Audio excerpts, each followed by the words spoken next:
चलिए शुरू किया जाए। पहला, क्या हर आईएएस ऑफिसर को डीएम का पद मिलना अनिवार्य होता है? इसका उत्तर है नहीं। आप आईएएस बनने के बाद भी डीएम ना बने, ये हो सकता है। मतलब आमतौर पर 100 में से 99 व्यक्ति आईएएस बन के डीएम जरूर बनते हैं। डीएम का जो पद होता है, जिस स्केल में होता है, जिस लेवल पे, वो कौन सा है? 4 साल से 14 साल। हर एक पद के इक्विवेलेंट बहुत सारे पद होते हैं।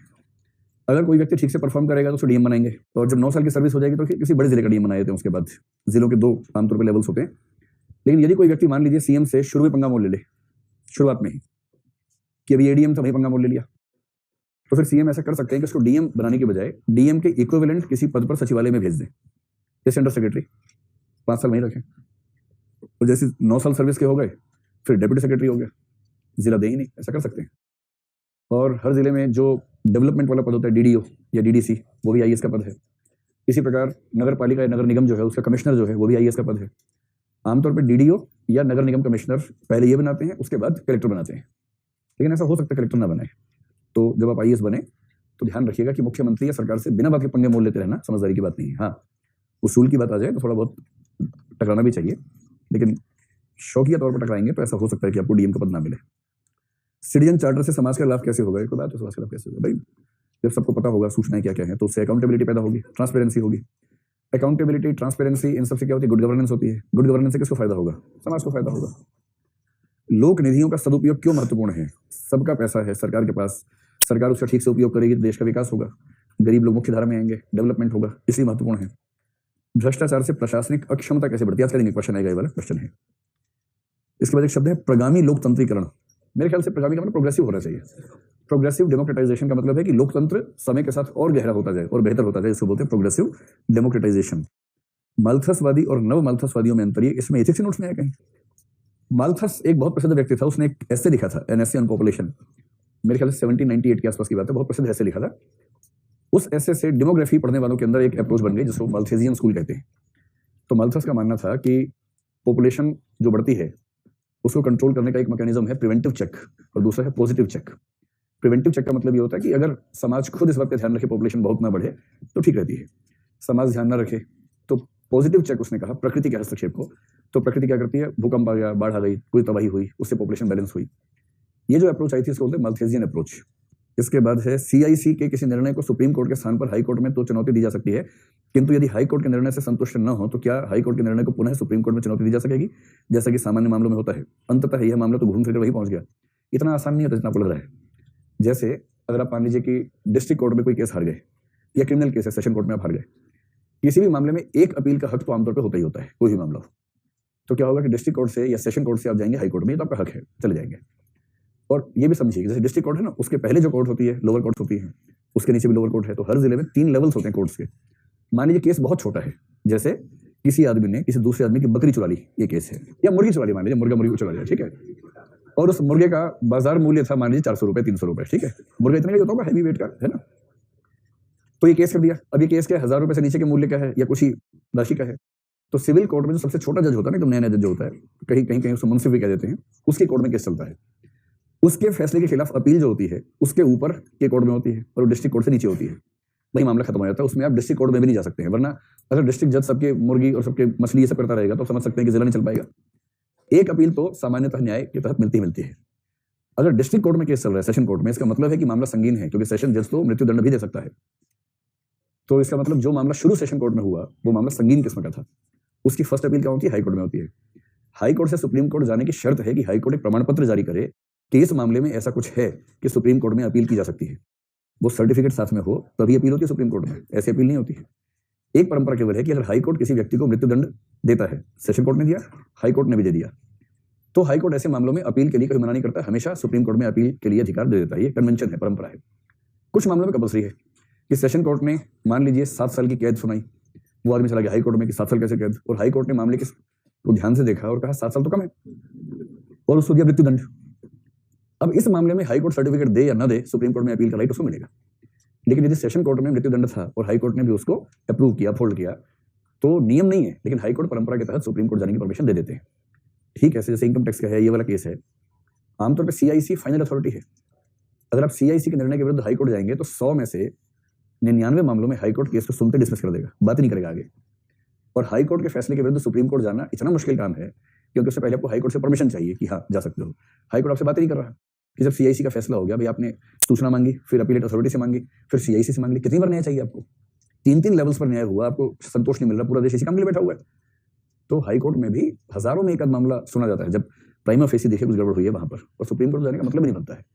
तो सुप्रीम कोर्ट पड़ोस में, इसका मतलब थोड़ा कोई भी चला जाएगा वहां पर जाके खड़ा हो जाएगा कि मैं केस सुनूं, इतनी फुर्सत थोड़ा उनके पास होती है।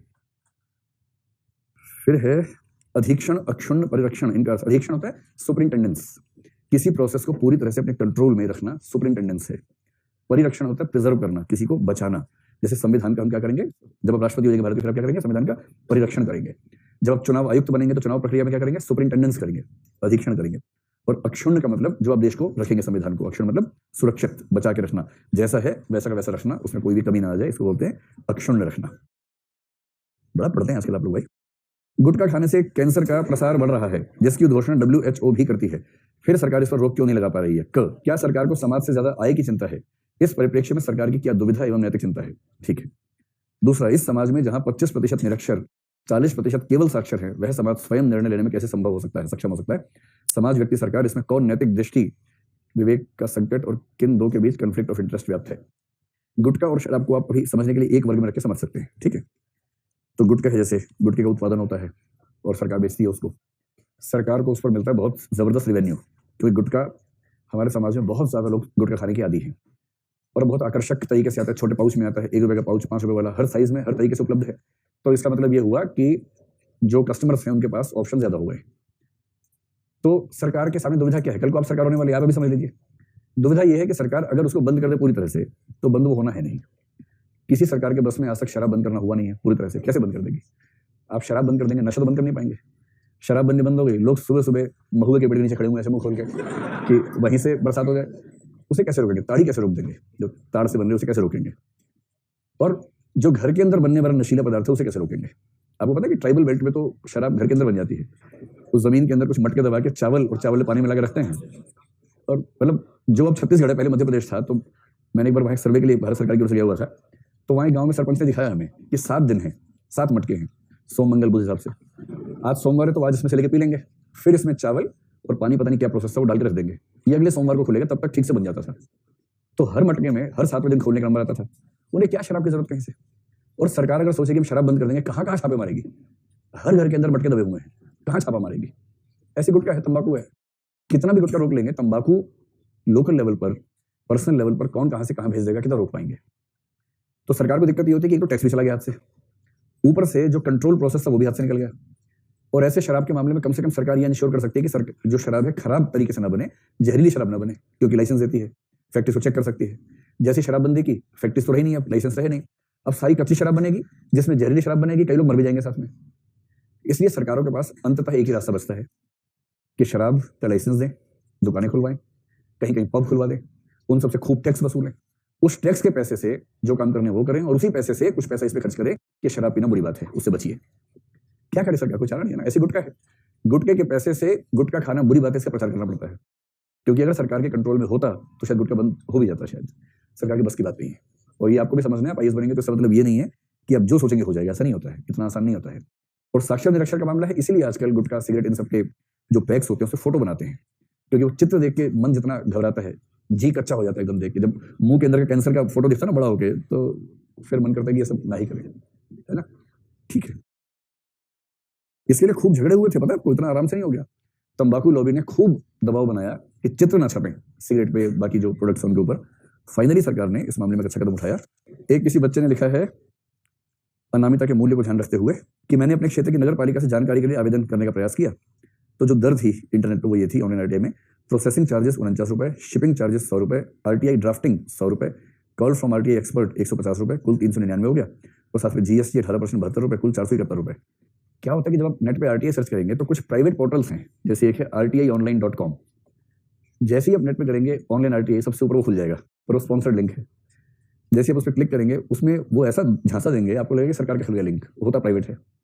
वो ऑनलाइन लीगल सर्विसेज है, वो कहते हैं कि आप केवल ये बताइए क्या प्रॉब्लम है, हम आपकी एप्लीकेशन ड्राफ्ट करेंगे, उस एप्लीकेशन को ऑनलाइन भेजने की व्यवस्था करेंगे, उसे बार बार मतलब मॉनिटर करेंगे कि जवाब आया कि नहीं आया, क्यों नहीं आया जवाब, वो सब करेंगे, ये सारी प्रोसेसिंग करेंगे।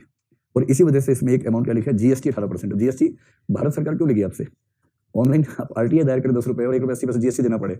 GST तो भाई गुड सर्विस के सेल पे होगा ना, क्योंकि आप एक प्राइवेट पार्टी से सर्विसेज खरीद रहे हैं तो 18% जीएसटी लग रहा है। भारत सरकार से सूचना के अधिकार में सूचना मांगने में जीएसटी क्यों पे करना पड़ेगा? तो इसी से आपको समझ जाना चाहिए था कि ये जहां से आपने देखा है सरकार का नहीं है, एक प्राइवेट बॉडी है जो जीएसटी मतलब जो आरटीआई की सर्विसेज आपको उपलब्ध करवाने में सेवाएं दे रही है, अपनी उन सेवाओं पर आपसे अपनी फीस और उसके ऊपर जीएसटी चार्ज कर रही है। जीएसटी का चार्ज 10 रुपए है, सिंपल सी बात बता रहा हूँ आपको, क्योंकि आप किसी की हेल्प सीख कर रहे हैं इसलिए पैसा लग रहा है। आप अपने पार्टी कीजिए ना, 10 रुपए लगाइए सिर्फ। चलिए, तो सूचना के अधिकार के तहत मैंने सारी सूचनाएं बता दी आपको। ग्राम पंचायत में पिछले 5 वर्षों में कितना कितना फंड आया, कहाँ का खर्च हुआ, कहाँ आरटीआई लगानी होगी, बताइए अपने बताइए। ग्राम पंचायत, आपकी ग्राम पंचायत में कितना फंड आया, कहाँ खर्च हुआ, इसकी आरटीआई कहाँ लगेगी? सीधे डीएम को लगाइए ना। अच्छा, डीएम का पता ना पता, सीधे सीएम को लगा दीजिए, एकदम टेंशन नहीं लेनी है। मुख्य पीआईओ मुख्यमंत्री कार्यालय उत्तर प्रदेश सरकार लखनऊ भेजिए सीधा कि मैं इस पंचायत का निवासी हूं, इस पंचायत में पिछले 5 साल में कितना कितना फंड आया, कहाँ का खर्च हुआ, उसके डॉक्यूमेंट देने की कृपा करें। आपके पास एक चिट्ठी आई कुछ दिनों के बाद, आपकी आरटीआई सही पते पर भेज दी गई है, वो पता ये है कि यहाँ से आपके पास जवाब आ जाएगा। ठीक है, क्या दिक्कत है, जवाब ही तो आना चाहिए, वहां से आ जाएगा। भाई एक ना मुझसे गलती हो गई, मैंने एक सूचना गलत दे दी आपको।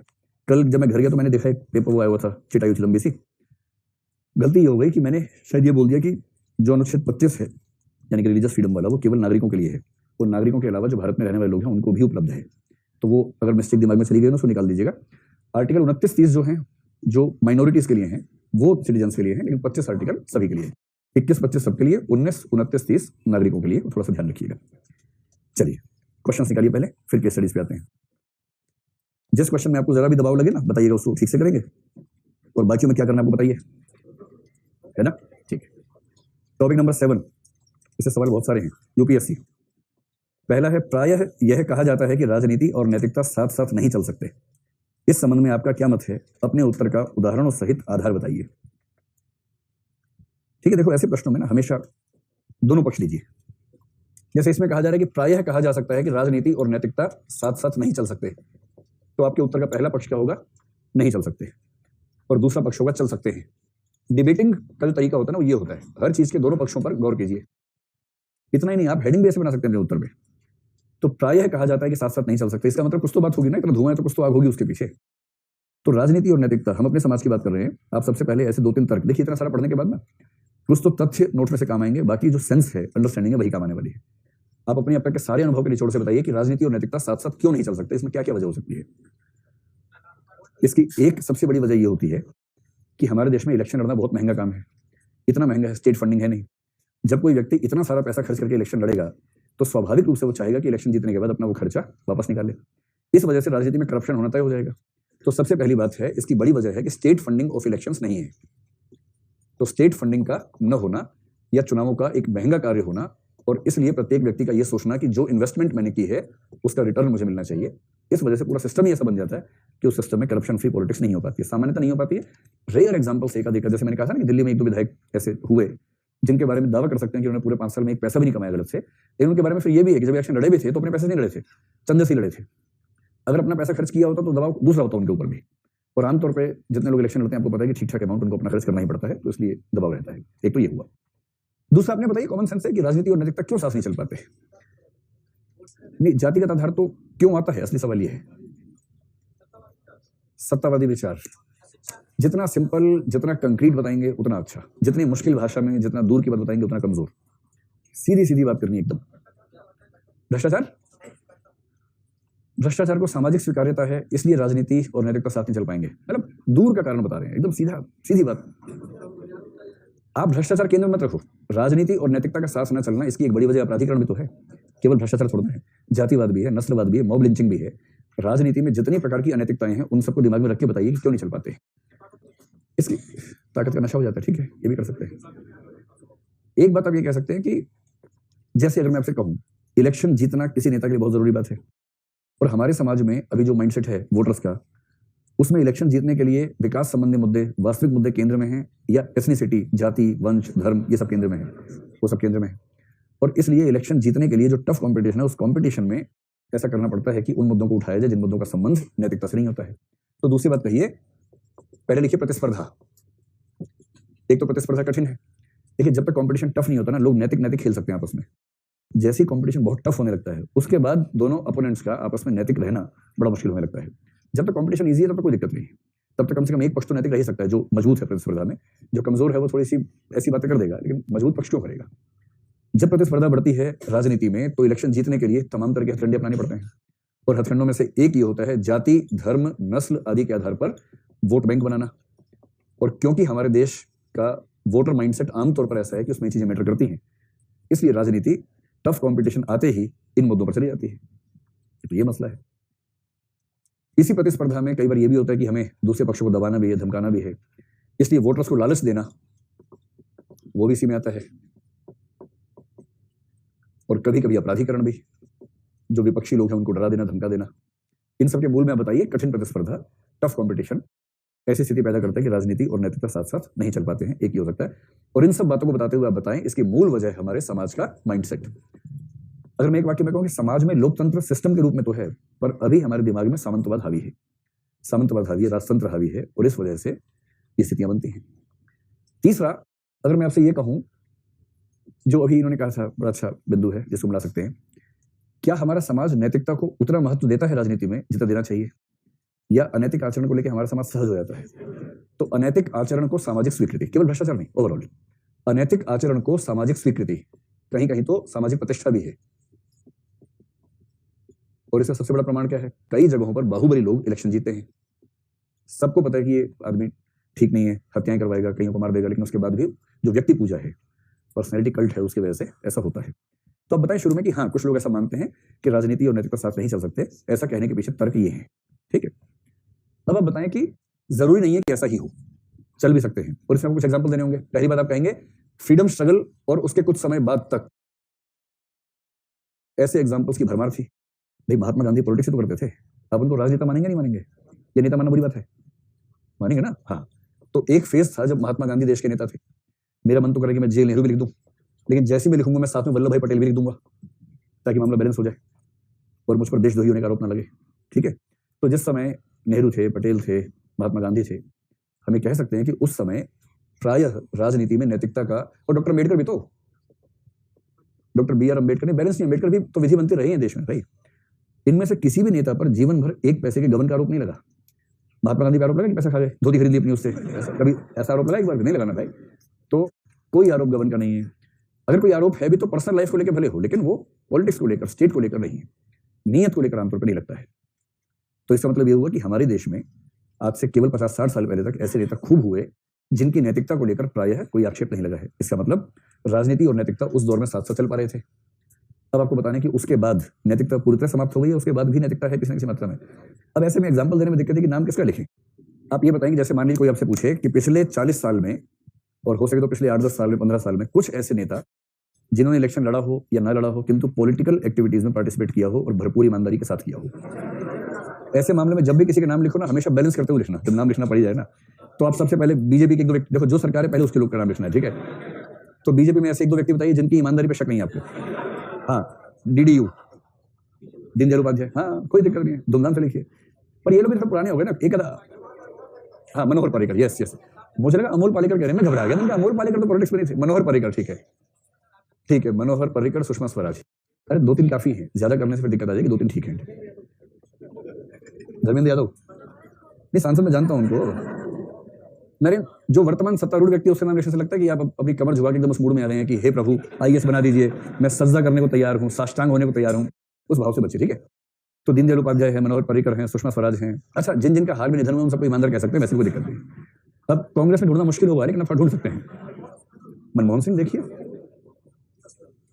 शशि थरूर नाम लिखने से बचिए, क्योंकि करप्शन का मतलब केवल एक नहीं होता है। मामला केवल पैसे का थोड़ा ना होता है, और भी तो होता है। जिस आदमी पर हत्या का आरोप चल रहा हो इस समय, और साबित हो या ना हो, लेकिन जनता को आइडिया है इस बात का कि मामला कैसे हुआ होगा, उसे आप राजनीति और नैतिकता साथ साथ चल सकते हैं उसका प्रमाण बनाएं, ये थोड़ा ठीक नहीं रहेगा। देखो, जिस पर जरा भी आपत्ति हो सकती है उसका नाम मत लिखिएगा, है ना। कांग्रेस में मनमोहन सिंह ठीक है, चल जाएंगे मैडम, छोड़ो यार। इमरजेंसी के दौरान प्रणब मुखर्जी की भूमिका बहुत मतलब स्वर्णिम शब्दों में लिखी गई है इतिहास में, उससे बचिए। कांग्रेस में आप ढूंढ रहे हैं, अपने आप में बड़ी बात है कि आप कितना मतलब अच्छे खोजी हैं, अन्वेषक हैं आप इतने अच्छे। चलो एक आध व्यक्ति बताओ, कम्युनिस्ट पार्टी का बता दो।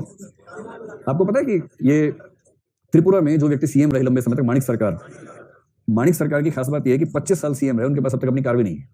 25 साल सीएम रहे वो आदमी, उसकी पत्नी सरकारी स्कूल में टीचर है आज तक। मुख्यमंत्री कोई 25 साल से हो, उसकी पत्नी स्कूल में टीचिंग करती हो, पढ़ाती हो।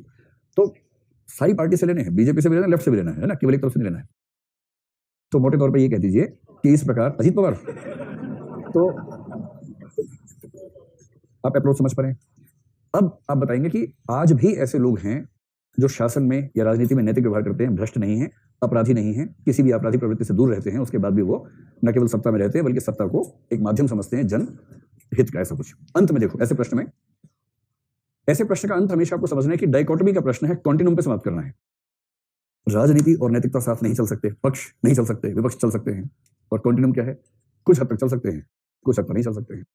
तो आप ये दरअसल कुछ मामलों में दोनों एकदम साथ चलते हैं, कुछ मामलों में एकदम अलग होते हैं। और हो सकता है 100% ना भी चल सकें, लेकिन इसका मतलब ये थोड़ा ना कि 100 नहीं तो 0 ही हो जाएगा। जितना ज्यादा इन दोनों को साथ चलाया जा सके उतना ज्यादा चलाया जाना चाहिए, और उसके लिए कुछ कदम उठाए जा सकते हैं। अब ध्यान करो, भ्रष्टाचार के टॉपिक में क्या लिखा था, राजनीति में नैतिकता लाने के लिए क्या क्या उपाय किए जाने चाहिए। जैसे भ्रष्टाचार की परिभाषा बदलनी चाहिए, फिर जिन लोगों ने कोई अपराध किया है उनके लिए क्या प्रोविजन है।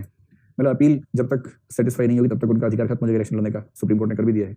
वो जो सुझाव बताए थे, अंत में आप बताएं कि राजनीति को नैतिकता से युक्त करने के लिए कुछ सुझावों पर काम किया जाना जरूरी है। 2-3 सुझाव, एक अच्छे उत्तर में कम से कम 2-3 हेडिंग, हर चीज हेडिंग बना के लिखिएगा। अब पैराग्राफ का जमाना चला गया जीएस में, हेडिंग, चित्र, फोटो वो सब बना के लिखिए। बेसिकली कलाकारी प्रतियोगिता है ज्ञान के साथ साथ। तो जितने अच्छे आप चित्रकारी में हैं, जितने अच्छा कलर कॉम्बिनेशन यूज करते हैं उतना फायदा होगा। कलर कॉम्बिनेशन में ज्यादा नहीं, मतलब नीला काला बहुत बनकर एक हरा भरा ले जाइए, उन सबसे काम चला लीजिए। ठीक है, चलो सेकंड क्वेश्चन। अच्छा, राजनीति में जो आजकल पर्सनल अटैक्स होते हैं दूसरे लोगों पर, दूसरे उम्मीदवारों पर, उसके बारे में क्या ख्याल है? वो नैतिक है, अनैतिक है? तो अनैतिक वाले में वो भी एक पक्ष लीजिए। प्रतिस्पर्धा क्या होती है? जब एक लेवल से आगे बढ़ती है, निजी आक्रमण, निजी हमले। और इसका सबसे बड़ा जो भारत में बेचारा फंस गया इस चक्कर में, जिस पर इतने हमले हुए कि वो उसकी मूल छवि खत्म हो गई, उसका नाम है राहुल गांधी। उसकी मूल छवि खत्म हो गई। अब वो जनता की निगाह में एक ऐसा व्यक्ति हो गया जिसका मानसिक संतुलन बहुत अच्छा नहीं है, बौद्धिक स्तर बहुत अच्छा, जबकि वो ठीक ठाक है, ऐसी कोई खास बात है नहीं, लेकिन ऐसी छवि गढ़ दी गई है उसके बारे में। अब ये तो पर्सनल लॉस भी तो हो गया ना, बाकी जो है सो है, पर जो पर्सनल लॉस हो गया, उसकी इमेज किसी को ठीक नहीं लगती है, ये तो अच्छा कॉम्पिटिशन नहीं है। और कभी कभी यहां तक होता है कि किसी का चरित्र खराब दिखाने के लिए फोटोशॉप किया, महात्मा गांधी तक नहीं बचे। पता है आपको, नेहरू की तो क्या ऐसी की तैसी होती है। एक फोटो किसने भेजी, मैं जिस परिवार से आता हूँ उस परिवार में एक आध मतलब कलंकी व्यक्ति को छोड़ के बाकी सारे के सारे आरएसएस बीजेपी के सपोर्टर्स हैं। तो उसका जो फैमिली ग्रुप है ना व्हाट्सएप का, उसमें रोज ज्ञान आता रहता है कुछ ना कुछ। एक बार नेहरू जी का चरित्र का चिट्ठा खोलने वाले बहुत सारे फोटो वाले थे, उसमें एक फोटो में नेहरू जी ऐसे करके खड़े हैं लड़की के साथ, 8-10 लड़कियां खड़ी हैं स्विमिंग पूल के पास, स्विमिंग कॉस्ट्यूम में खड़ी हैं, और नेहरू जी ऐसे खड़े हैं। और हमारे फैमिली के जो बड़े बूढ़े हैं वो उसको प्रमाण की तरह इस्तेमाल करें, देखो ये असली आदमी। एक तो इन सबको पता था, दूसरा मैं कैमरे के भागे किया गया हुआ था, इसलिए हमें पता है। और वो फोटो बहुत फेमस हो गई। और 2 दिन बाद फेसबुक पर किसी ने लिखा, वो दोनों फोटो निकाली, एक फोटो में नेहरू अपने किसी समर्थक के साथ ऐसे खड़े हुए थे, और दूसरे फोटो में कोई दूसरा व्यक्ति उन लड़कियों के साथ खड़ा हुआ था। इन दोनों को मिला दिया, मर्ज कर दिया, फोटोशॉप किया, और नेहरू जी गली गली में बदनाम हो गए। और नेहरू जी के बदनाम होने से वोट का नुकसान किसको होगा? राहुल को। इसके तो नाना भी ऐसे थे, या नाना के पापा भी ऐसे थे, फिर जब वो होने लगेगा तो कैसे बात बनेगी? ये होता है पर्सनल अटैक्स। इसलिए मैं कई बार सलाह देता हूँ सबको, आपको भी दे रहा हूँ, अगर कोई किसी की फोटो भेजे आपके पास कि देखो, भरोसा मत करना। मतलब एक होता है ना, पहली बार भरोसा कर लिया फिर डाउट होने लगा, नहीं, पहली नजर में भरोसा मत करना। अगर कोई आपको स्क्रीनशॉट भेजे किसी का, पहली प्रतिक्रिया ये होनी चाहिए कि भरोसा नहीं करेंगे। कितना बड़ा खेल है। अब कल्पना कीजिए कोई जैसे एक्स नाम का व्यक्ति उसका चरित्र खराब दिखाना चाहे, कुछ नहीं करना है आपको, उसके फेसबुक प्रोफाइल पे जाइए, उसी की फोटो डाउनलोड कर लीजिए, एक नया प्रोफाइल उसी के नाम से बना दीजिए, उसी फोटो से बना दीजिए, जो जो उसने लिखा है वो सब आप भी लिख दीजिए, नया प्रोफाइल बन गया। उस प्रोफाइल से कुछ गंदा सा मैसेज किसको भेज दीजिए, किसको भेजिए, अपने आप को भेज लीजिए, उसका स्क्रीनशॉट ले लीजिए और दुनिया भर में दिखा दीजिए। व्हाट्सएप में कर लीजिए ना, किसी का भी फोन नंबर किसी और के नाम से सेव कर लीजिए, फोटो उसकी लगा दीजिए उस अकाउंट में। अब उसी की फोटो है, और जैसे नाम सेव कर लेंगे नंबर दिखेगा नहीं, उसके बाद नाम दिख रहा है, फोटो वही दिख रही है, और उस अकाउंट से किसी को खराब मैसेज भेज दीजिए, उसका स्क्रीनशॉट ले लीजिए। ये सब आजकल इतना होता है, साइबर सेल के लोग यही काम करते हैं रात दिन। अगर आप जब को आईपीएस बनेंगे, पुलिस में जाएंगे, तो साइबर सिक्योरिटी एक बड़ा चैलेंज है पुलिस के सामने। और मेरे जितने मित्र पुलिस वाले साइबर सेल में काम करते हैं या सीनियर लेवल पे हैं, वो कहते हैं कि 100 में से 95 मामले ऐसे आते हैं जिसमें किसी ना किसी ने फोर्जरी की होती है इस तरह की। इसलिए इथिक्स की दुनिया में एक नया कंसर्न ये भी है कि कोई किसी की भी छवि खराब करना चाहे तो कर सकता है। और ऐसे में क्या करना होगा, आप सबको कंट्रोल तो कर नहीं पाएंगे, लेकिन आप एक काम कर सकते हैं कि सबको ये समझा दें कि भरोसा नहीं करना है। जब तक आपके पास बहुत ठोस आधार ना हो विश्वास करने का, तब तक भरोसा करने से बचें ऐसी किसी भी सूचना पर। ठीक है, तो ये इस दुनिया का नया हिस्सा है साइबर वर्ल्ड का। सेकंड, लोक सेवकों पर भारी नैतिक उत्तरदायित्व होता है क्योंकि वे सत्ता के पदों पर आसीन होते हैं, लोक निधियों की विशाल राशियों पर कार्रवाई करते हैं और उनके निर्णयों का समाज और पर्यावरण पर व्यापक प्रभाव पड़ता है। ऐसे उत्तरदायित्व को निभाने के लिए अपनी नैतिक सक्षमता पुष्ट करने हेतु आपने क्या कदम उठाए हैं, ये आप समझ पा रहे हैं क्वेश्चन ना। इसके शुरू की 2 लाइनें कम बेकार है, असली प्रश्न केवल आखिरी लाइन में है। कई बार ऐसे प्रश्न आते हैं, शुरू में रामायण लिखी होती है, अंत में पूछते कि क्या आप भी ऐसे सोचते हैं या इस बारे में आपकी क्या राय है? इस तरह का सवाल। ये क्या है भाई, लोक सेवकों पर दायित्व होता है क्योंकि सत्ता के पद ऊंचे ऊंचे हैं, पावर बहुत ज्यादा है, फिर लोक निधियां उनके पास हैं, पब्लिक फंड उनके पास है, और उनके निर्णयों का समाज और पर्यावरण पर बहुत गहरा प्रभाव पड़ता है। अब इस उत्तरदायित्व को निभाना है आपको आगे चलकर, तो आपने खुद को नैतिक रूप से मजबूत बनाने के लिए क्या कदम उठाए हैं, ये प्रश्न है। अब इसका एक तरीका ये है कि आप जो 4 प्रश्न है, ऊपर 4 शब्द है, उनको ध्यान रख के बात करें। एक है सत्ता के पद, कि आप सत्ता के पद पर आएंगे तो सत्ता मिसयूज नहीं करेंगे, इस बारे में एक वाक्य लिख सकते हैं। लोक निधियों की विशाल राशि आपके पास होंगी, तो एक ऐसी बात लिखिए जिससे लगे कि आप पैसा होगा तब भी उसका मिसयूज नहीं करेंगे। तीसरा है समाज और पर्यावरण, थोड़ा सा पर्यावरण से जुड़ता हुआ कुछ लिख सकें वो, और थोड़ा सा समाज के से जुड़ता हुआ एक वाक्य लिख सकें। एक तो ये तरीका है, इन 4 बातों पर एक 2 वाक्य लिखेंगे तो बात बन जाएगी। दूसरा है कि आप इन चारों को भूलकर इंडिपेंडेंट तरीके से लिखिए। जैसे आप बताएं कि एक प्रश्न आपने पहले भी किया था जिसमें सवाल था कि आपने अपनी नैतिक मजबूती के लिए क्या क्या कदम उठाए हैं या क्या उठाते हैं, उसमें क्या क्या हो सकता है। जैसे इस मामले में देखो, आप नैतिक रूप से खुद को मजबूत करें, उसकी शर्त क्या है? सबसे पहले है सेल्फ असेसमेंट, आत्ममूल्यांकन। और आत्ममूल्यांकन का मतलब आप खुद को टटोल लें कि किन मामलों में आपके लिए खुद को कंट्रोल करना मुश्किल होता है, किस किस मामले में आपका लालच आपसे कंट्रोल नहीं होता। तो पहली बात कही कि मैंने अपना सेल्फ असेसमेंट कई स्तरों पर किया है कि मैं किन मामलों में मजबूत हूं, किन मामलों में थोड़ी सी मुझे दिक्कत है। फिर सेल्फ असेसमेंट के बाद ये होता है कि आपने जब ये तय कर लिया सेल्फ असेसमेंट करके मुझे इस क्षेत्र में जाना है, तो फिर आपने और क्या स्टेप लिया? दूसरा स्टेप ये है सेल्फ असेसमेंट, और आप कह सकते हैं डिसीजंस, कि मैंने अपना मूल्यांकन किया और जब मैंने डिसीजन लिया कि मुझे लोक सेवा के क्षेत्र में जाना है तो उसके हिसाब से नैतिक दबावों में ना घिरूं, तब मैंने कुछ कदम उठाए। इसको आप शुरुआत में भूमिका के तौर पर लिख दें। क्या क्या कदम उठा सकते हैं आप? पहली शर्त यह है कि आपने अपनी जरूरतें कम रखी या नहीं रखी। जरूरतें कम रखना, पब्लिक करके अनावश्यक खर्च से बचना। भाई जो चीज बहुत जरूरी है जीवन के लिए उसको मैं कंज्यूम करता हूं, उससे ज्यादा कोई भी खर्च करने से अपने आप को रोकता हूं ताकि बाद में भी मुझे दिक्कत इस तरह की ना हो। एक तो ये हो सकता है।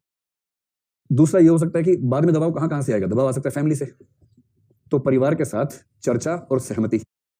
तो मेरे परिवार में सहमति है कि अगर मैं सिविल सेवक बनूं तो मेरे परिवार का कोई भी व्यक्ति मुझसे ऐसी कोई अपेक्षा नहीं रखेगा जो अनैतिक अपेक्षा हो किसी भी प्रकार से। ठीक है, परिवार से बात कर ली।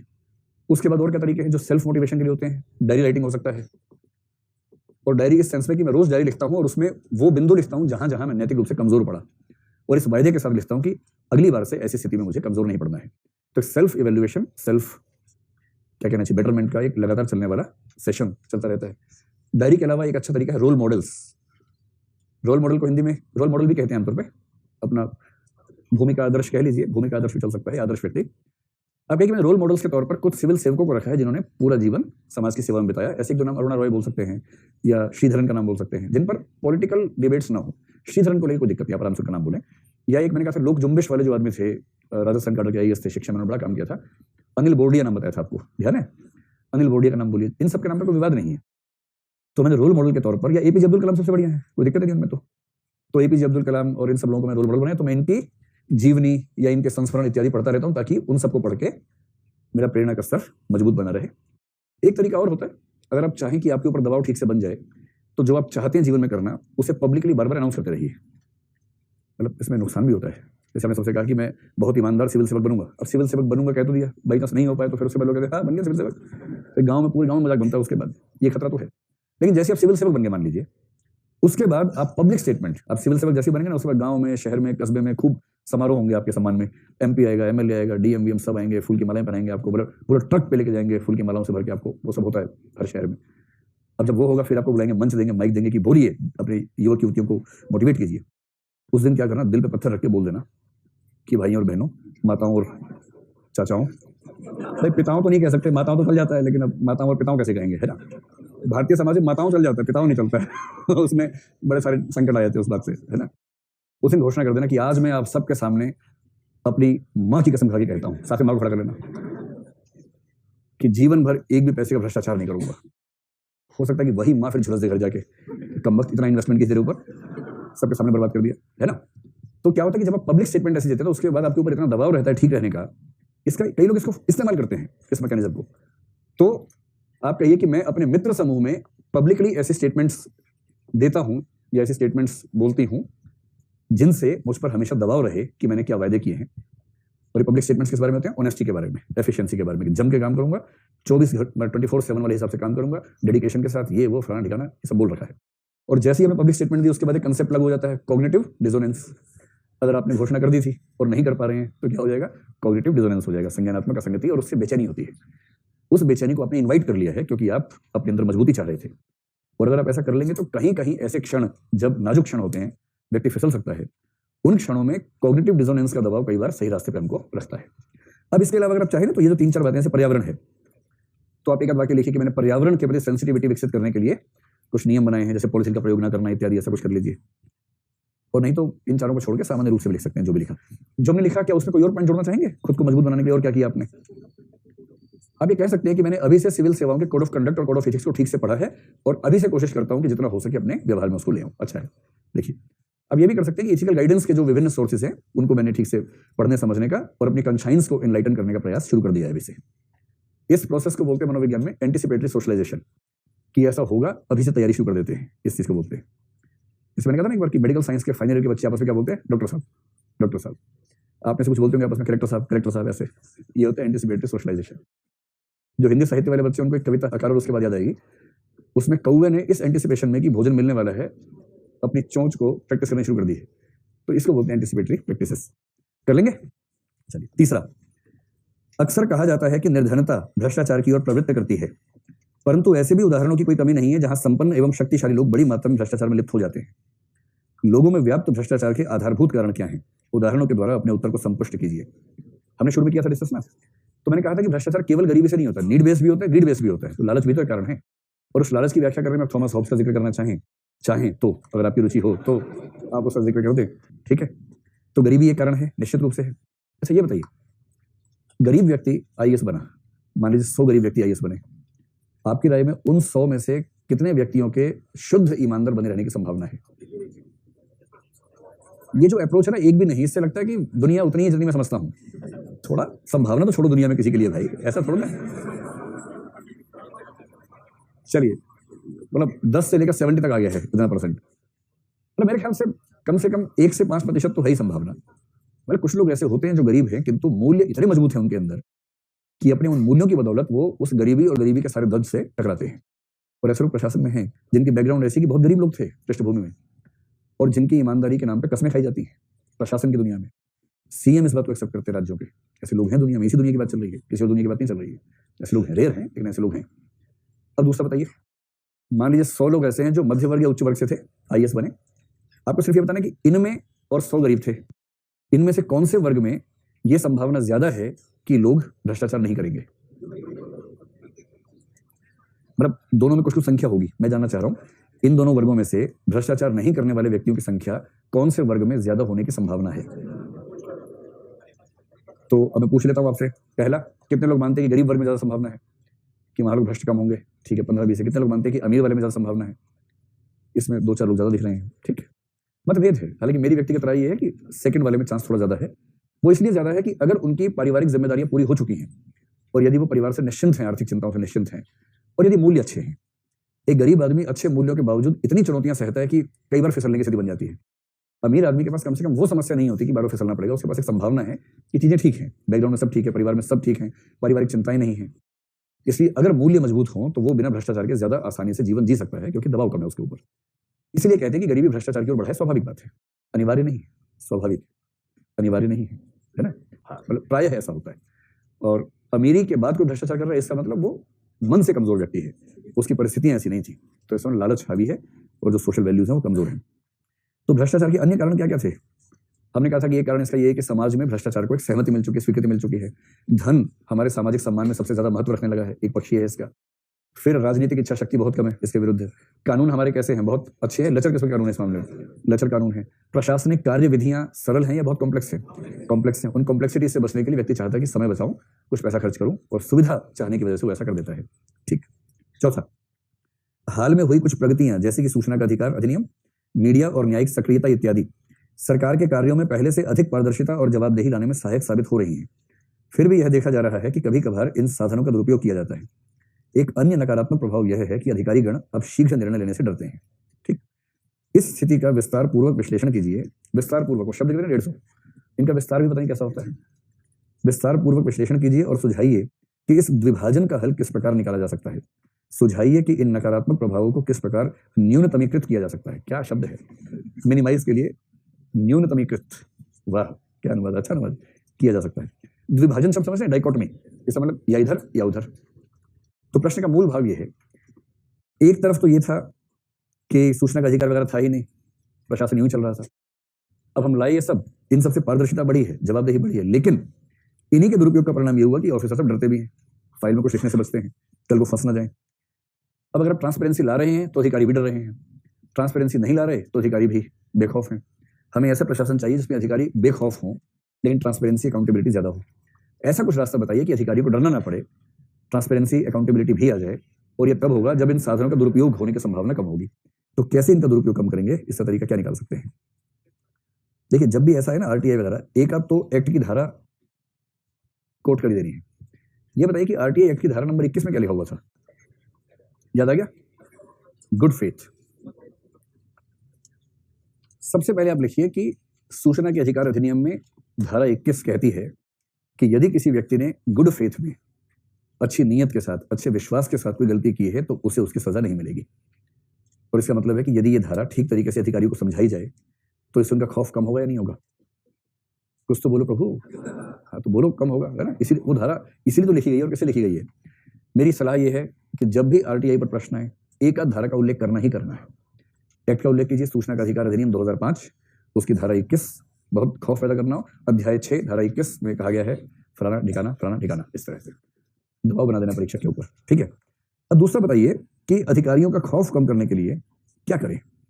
3 चीजें लिखी इसमें, आरटीआई, दूसरा मीडिया, न्यायिक सक्रियता। इन 3 चीजों से जवाबदेही आई है पर खौफ बढ़ गया है। तो आरटीआई से कैसे, मीडिया से कैसे, और तीसरा क्या है, न्यायिक सक्रियता, जुडिशरी से कैसे? इन तीनों के खौफ से मुक्त रहना हो तो अधिकारी क्या करें? मतलब हम अधिकारियों के पक्ष में क्या करें, क्या रास्ता निकाल सकते हैं, बताइए। कौन बोल रहे हैं? हाँ, आरटीआई स्पेसिफिक बोलो भाई। ये कह रहे हैं कि आरटीआई के बारे में सेकंड एआरसी की रिकमेंडेशंस लागू की जानी चाहिए। तो बहुत सारी है ना, स्पेसिफिक बताओ, स्पेसिफिक कौन सी? हाँ, ये आप बोल सकते हैं। तो इसमें संकेत में लिखिए नंबर 1, वे सभी कानून और मैनुअल्स जिनसे कॉन्ट्राडिक्शन है उनमें संशोधन किया जाए। एक तो खौफ इसलिए भी है ना, हालांकि इस प्रश्न की भाषा में वो वाला खौफ नजर नहीं आ रहा है, इस प्रश्न में दूसरा खौफ नजर आ रहा है, तब भी लिख सकते हैं। जैसे ऑफिशियल सीक्रेट्स एक्ट है, भारतीय साक्ष्य अधिनियम है, याद आ रहा है? इन सब की वो धाराएं ठीक की जाए जिनकी वजह से सूचना का अधिकार प्रयुक्त करने वाले अधिकारी दबाव में रहते हैं। एक तो ये ठीक है, कर दीजिए। दूसरा, मेरे ख्याल से इसकी ज्यादा बड़ी वजह पता क्या है कि आरटीआई का इस्तेमाल करने वाले व्यक्ति जो पीआईओ हैं, अगर उनको ट्रेनिंग ठीक से मिले। देखिए, कानून की दुनिया में क्या होता है, प्रशासन में जाएंगे तो कानून की दुनिया है, सब लीगल दुनिया है। आपने क्या लिखा उस पर आपसे सवाल भी पूछ सकते हैं, फंसा भी सकते हैं।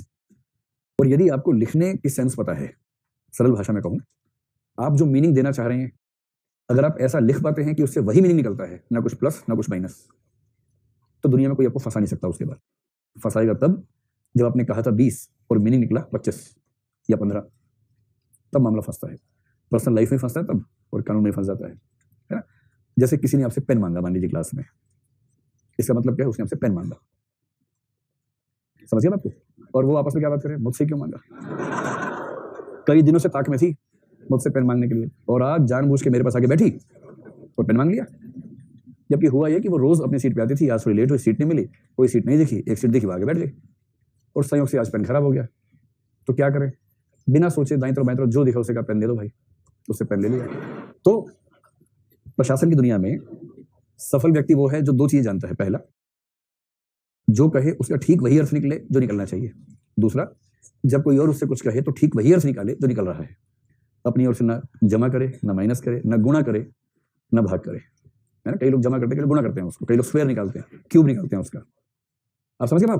सटीक रूप से लिखने की क्षमता। तो मैं जो कहना चाहता हूं, दूसरी बात यह है कि जो पब्लिक इंफॉर्मेशन ऑफिसर्स हैं, पीआईओज हैं, उनकी ट्रेनिंग होनी चाहिए, और उन्हीं की नहीं बाकियों की ट्रेनिंग होनी चाहिए, क्योंकि जुडिशियल एक्टिविज्म से भी एक तरीके से बच सकते हैं। अगर आपने फाइल पे ठीक तरीके से बातें लिखी हैं तो कोई हाई कोर्ट, सुप्रीम कोर्ट आपको कुछ बिगाड़ ही नहीं सकता है। तो कहिए ट्रेनिंग हो, नोटिंग ड्राफ्टिंग की ट्रेनिंग हो, कि कैसे सटीक रूप से सूचनाएं देनी है अगर किसी ने मांगी है सूचना, ताकि उन सूचनाओं को देने की प्रक्रिया में किसी भी तरह की कानूनी कार्यवाही न हो, और हो तो चिंता ना हो, क्योंकि आपको पता है ठीक से बात लिखी, कोई फंसा नहीं सकता उसमें आपको। तीसरी बात, सूचना के अधिकार के बारे में ट्रेनिंग ठीक से हो, जिसमें ये उनको समझ में आ जाए कि यदि हम ठीक सूचनाएं दे रहे हैं तो हमें डरने की जरूरत एकदम नहीं है, और सूचना का अधिकार सभी को सुरक्षा दे रहा है कि यदि कोई गलती हो भी गई अच्छे विश्वास में तो कोई नुकसान नहीं होगा। यह भरोसा अधिकारियों को होना चाहिए।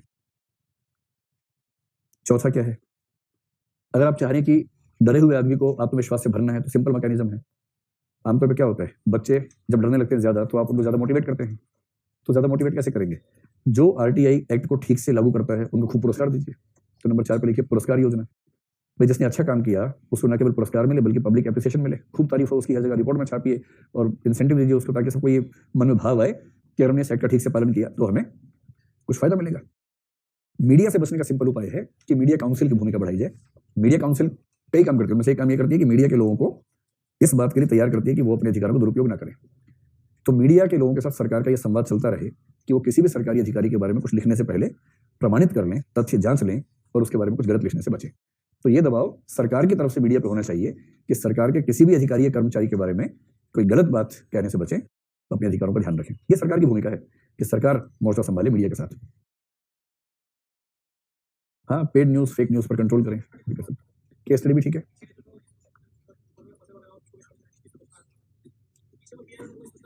हाँ, ये ठीक है। ट्रेनिंग का पार्ट उसको बता दीजिए, जो ट्रेनिंग है आरटीआई के बारे में ना, उसमें एक हिस्सा ये हो सकता है कि पहले जो ऐसे केसेस हुए किसी पीआईओ के बारे में, उनको केस स्टडीज के रूप में पढ़ाना कि ऐसा मामला हुआ था, किंतु इस पीआईओ ने ये लैंग्वेज यूज की थी, इसलिए कोई कोर्ट कुछ नहीं बिगाड़ पाई क्योंकि लैंग्वेज एकदम सटीक थी। और जहां कोई फंस गया तो लैंग्वेज में क्या गलतियां थी, उससे क्या मिस्टेक हुई थी। अगर ऐसी केस स्टडीज सारी आप उनको बताएंगे तो वो थोड़े से ज्यादा केयर लेंगे। क्वेश्चन नंबर 5, आज हम देखते हैं कि आचार संहिताओं के निर्धारण, सतर्कता सेलों, आयोगों की स्थापना, आरटीआई, सक्रिय मीडिया और विधिक यांत्रिकत्वों, ओहो विधिक यांत्रिकत्व, वाह, लीगल मैकेनिज्म, ओहो, मुझे लगा कि लीगल ई गवर्नेंस जैसा कुछ होगा, यंत्र से ऐसा लगा। विधिक यांत्रिकत्वों के प्रबलन जैसे विभिन्न उपायों के बावजूद भ्रष्टाचार पूर्ण कर्म नियंत्रण के अधीन नहीं आ रहे हैं। अच्छा, इनकी हिंदी कैसी होती है पता, थोड़ी अप्रचलित होती है, पर आप देखेंगे तो अनुवाद करते ठीक ही है वैसे। मैकेनिज्म को तो यांत्रिकत्व ही कहेंगे, सही बात है, गूगल तो ही कहेगा, वो चला जाते हैं। अब ये तो हो गया पहली बात कि भाई कोड ऑफ कंडक्ट भी बन गया, विजिलेंस सेल बन गई, आरटीआई आ गया, मीडिया सक्रिय है, लीगल मैकेनिज्म हो गया, सब कुछ हमने कर लिया। इसके बाद भी भ्रष्टाचार पूर्ण कर्म नियंत्रण में तो आए नहीं, करप्शन वैसा का वैसा है। तो पूछ रहे हैं कि नंबर 1, इन उपायों की प्रभावशीलता का औचित्य बताते हुए मूल्यांकन कीजिए, और दूसरा, इस खतरे का मुकाबला करने के लिए और अधिक प्रभावी रणनीतियां सुझाइए। तो पहला तो है प्रभावशीलता पर विचार करें। देखो, एक बात को हमेशा समझ लो कि जब भी कोई अच्छा स्टेप सरकार ले और उसके बाद कुछ दिनों के बाद क्या होता है, लोग कहते हैं इसका मूल्यांकन करो, भाई ये काम का है या काम का नहीं है, ये सब प्रश्न उठने शुरू हो जाते हैं। तो जैसे एक फिल्म देखी आप लोगों ने, गॉड मदर, गॉड फादर देखी है, एक गॉड मदर भी है। कितने लोगों ने नाम सुना इस फिल्म का? नाम ही नहीं सुना, 8-10 लोगों ने सुना है। और देखी कितने लोगों ने? एक ने भी नहीं, एक ने देखी है, चलो अच्छा, एक उधर भी 2 लोगों ने देखी है ना। तो एक काम कीजिए, जब भी मौका मिले एक बार इस फिल्म को देखिएगा। और इस फिल्म को देखने का सही समय पता कब है? जब आप पंचायती राज को पढ़ रहे हो, उस समय पंचायती राज को पढ़िए और इसको देखिए। ठीक वैसे ही जब सूचना का अधिकार पढ़ा तो उसके साथ कौन सी फिल्म देखनी है? वेल डन अब्बा, है ना। ऐसी कुछ बढ़िया फिल्में हैं जो इनमें से किसी किसी कानून के बारे में है, तो उससे आपको एक रियलिस्टिक व्यू मिल जाएगा कि इसका समाज में प्रयोग कैसे होता है। ये फिल्म है पंचायती राज से जो पावर महिलाओं को मिलनी शुरू हुई, महिला आरक्षण शुरू हुआ, उसके बारे में।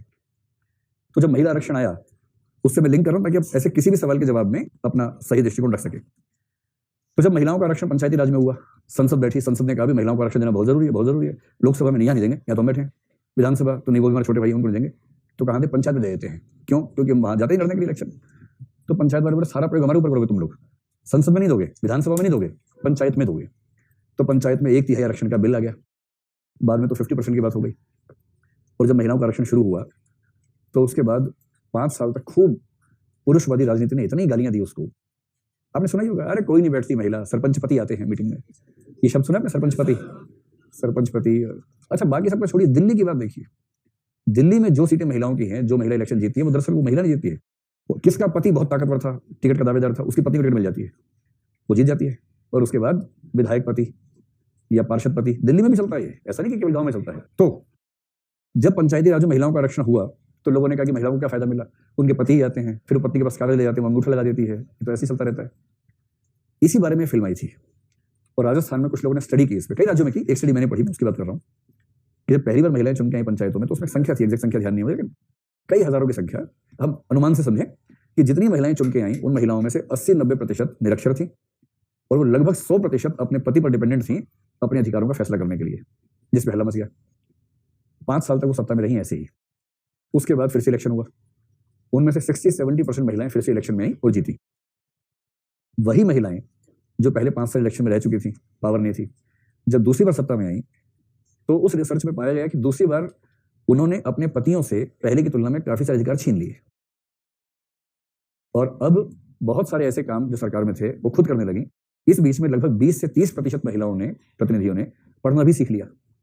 उन्हें वो सरकारी कागज समझ में आने लग गए और ये भी समझ में आया कि मेरे एक साइन की वैल्यू क्या है, अगर मैं गलत साइन कर दूंगी तो इससे कितना नुकसान होगा समाज का, ये समझ में आ गया और फिर उनका निष्पादन बेहतर होने लगा। इस फिल्म में क्या है कि एक महिला है जिसका पति चाहता है कि वो पंचायत का इलेक्शन लड़े, और फिर कुछ ऐसा हुआ कि उसके पति को लड़ना था, पति की हत्या हो गई या कुछ हो गया, इलेक्शन आया तो देवर ने कहा कि भाभी आप लड़ो क्योंकि महिला की सीट आ गई है, तो भाभी इलेक्शन लड़ी, जीत गई भाभी। अब उसके बाद वो देवर या शुरू में पति बाद में देवर, ऐसा कुछ बहुत पुरानी फिल्म भूल रहा हूँ एग्जैक्टली, और थीम जो है मूल साइन करवाते थे वो साइन कर देती थी।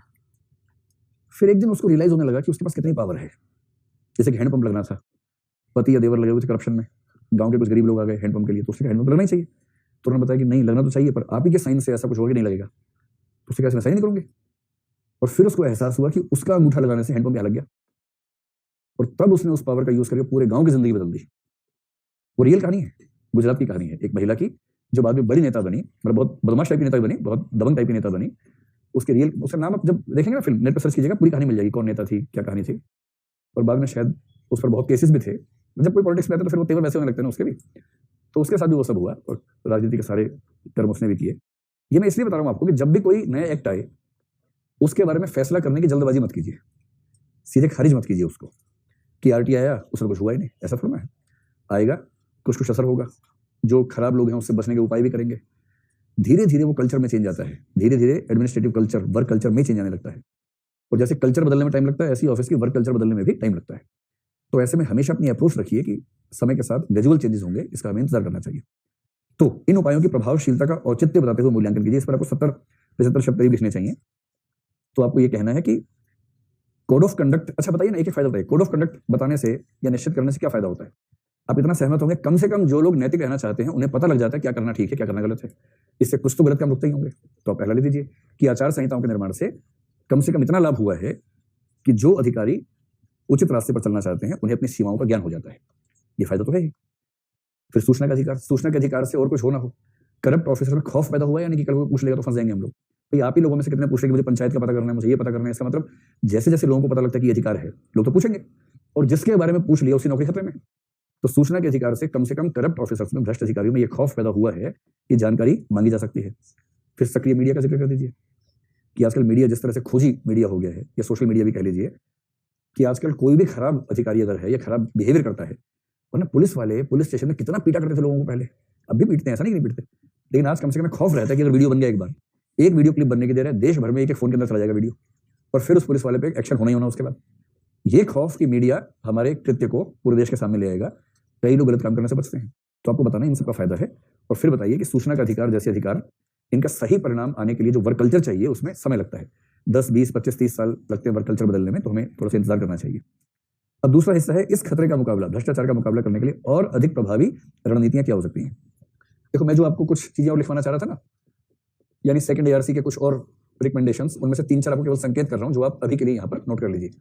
प्रभावी रणनीतियां और क्या हो सकती है।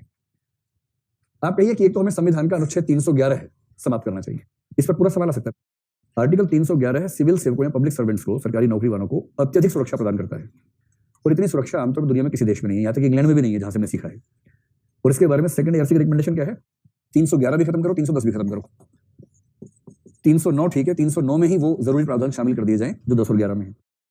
311 में क्या है आपको पता है ना? 311 ये कहता है कि किसी भी सिविल या सरकारी सेवक को अगर नौकरी से निकाला जाएगा तो उससे पहले उसको पर्याप्त मौका दिया जाएगा, व्याख्या करेगा, और जब तक पर्याप्त कारण नहीं होंगे तब तक नहीं निकाल सकते हैं। ठीक है, ये अच्छी बात है। पर उसकी लैंग्वेज ऐसी है कि जुडिशरी आमतौर पर कर्मचारी के ही पक्ष में रहती है, सुरक्षा बहुत ज्यादा हो जाती है उसके पक्ष में।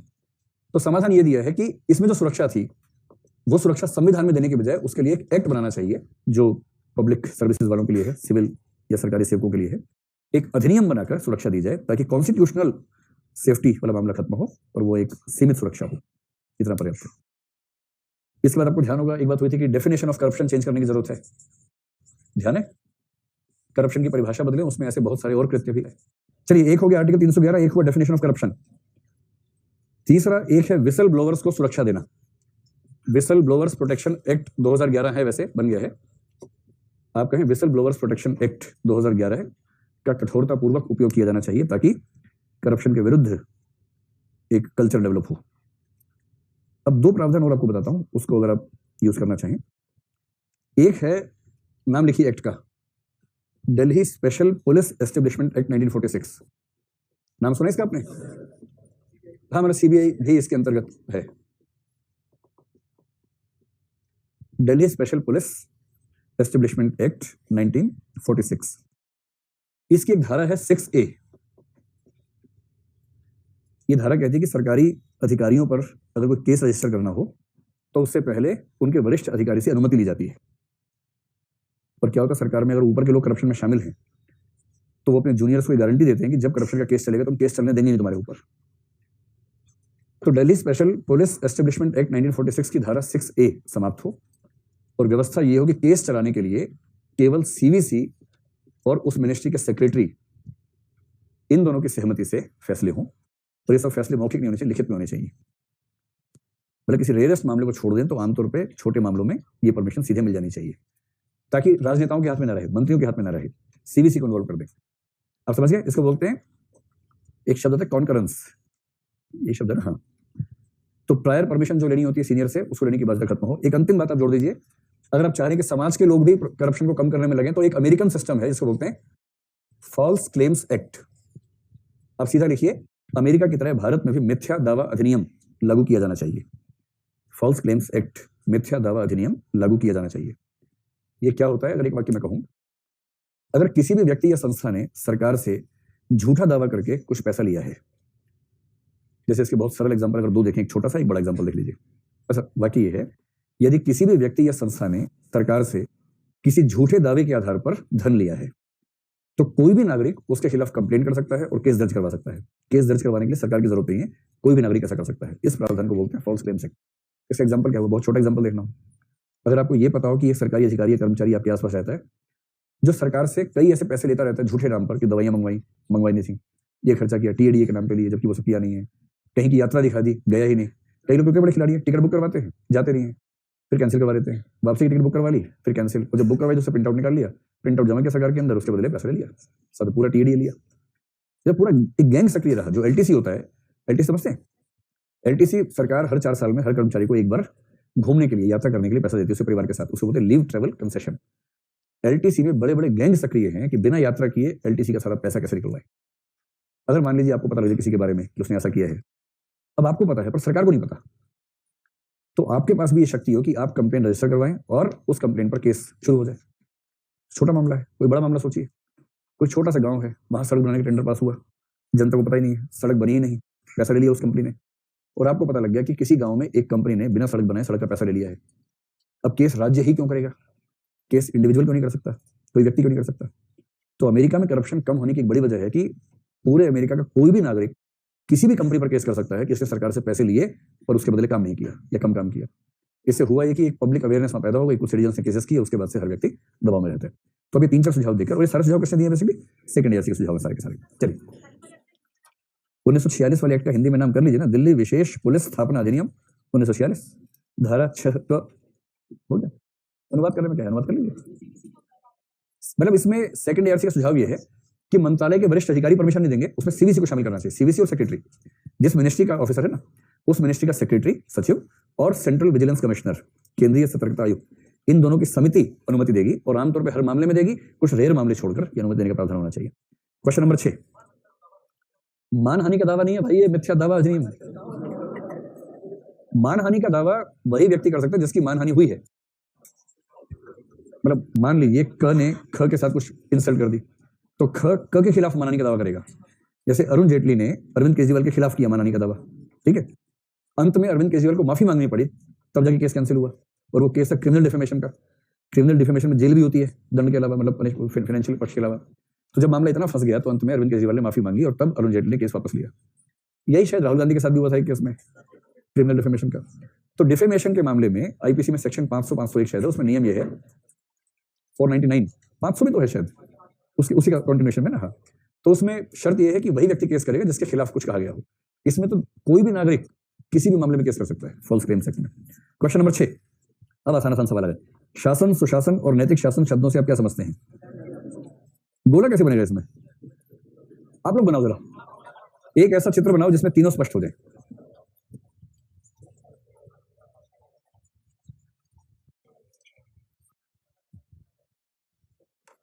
ये 2 का मामला नहीं है, 3 का मामला है।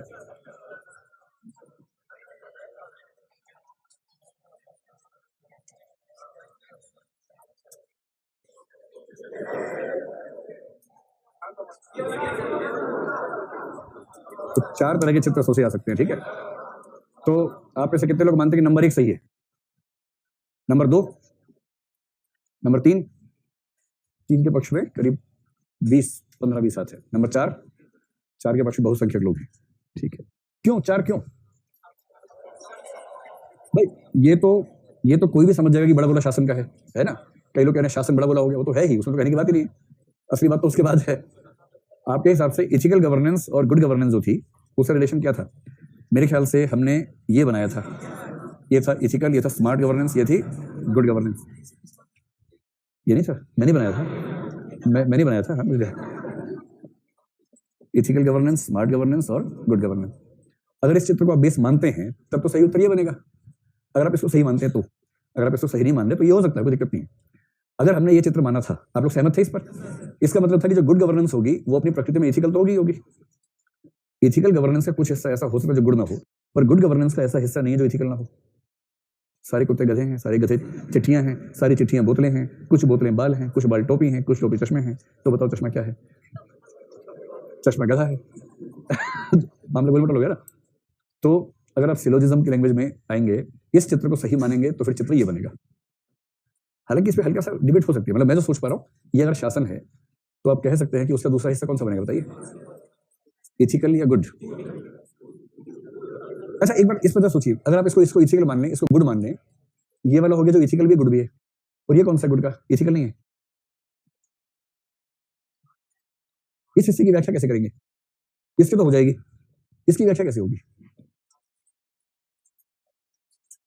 इस वजह से मेरा ख्याल है कि ये हो गया गवर्नेंस, गवर्नेंस में ले आइए इथिकल गवर्नेंस को, और इथिकल का कुछ हिस्सा गुड गवर्नेंस।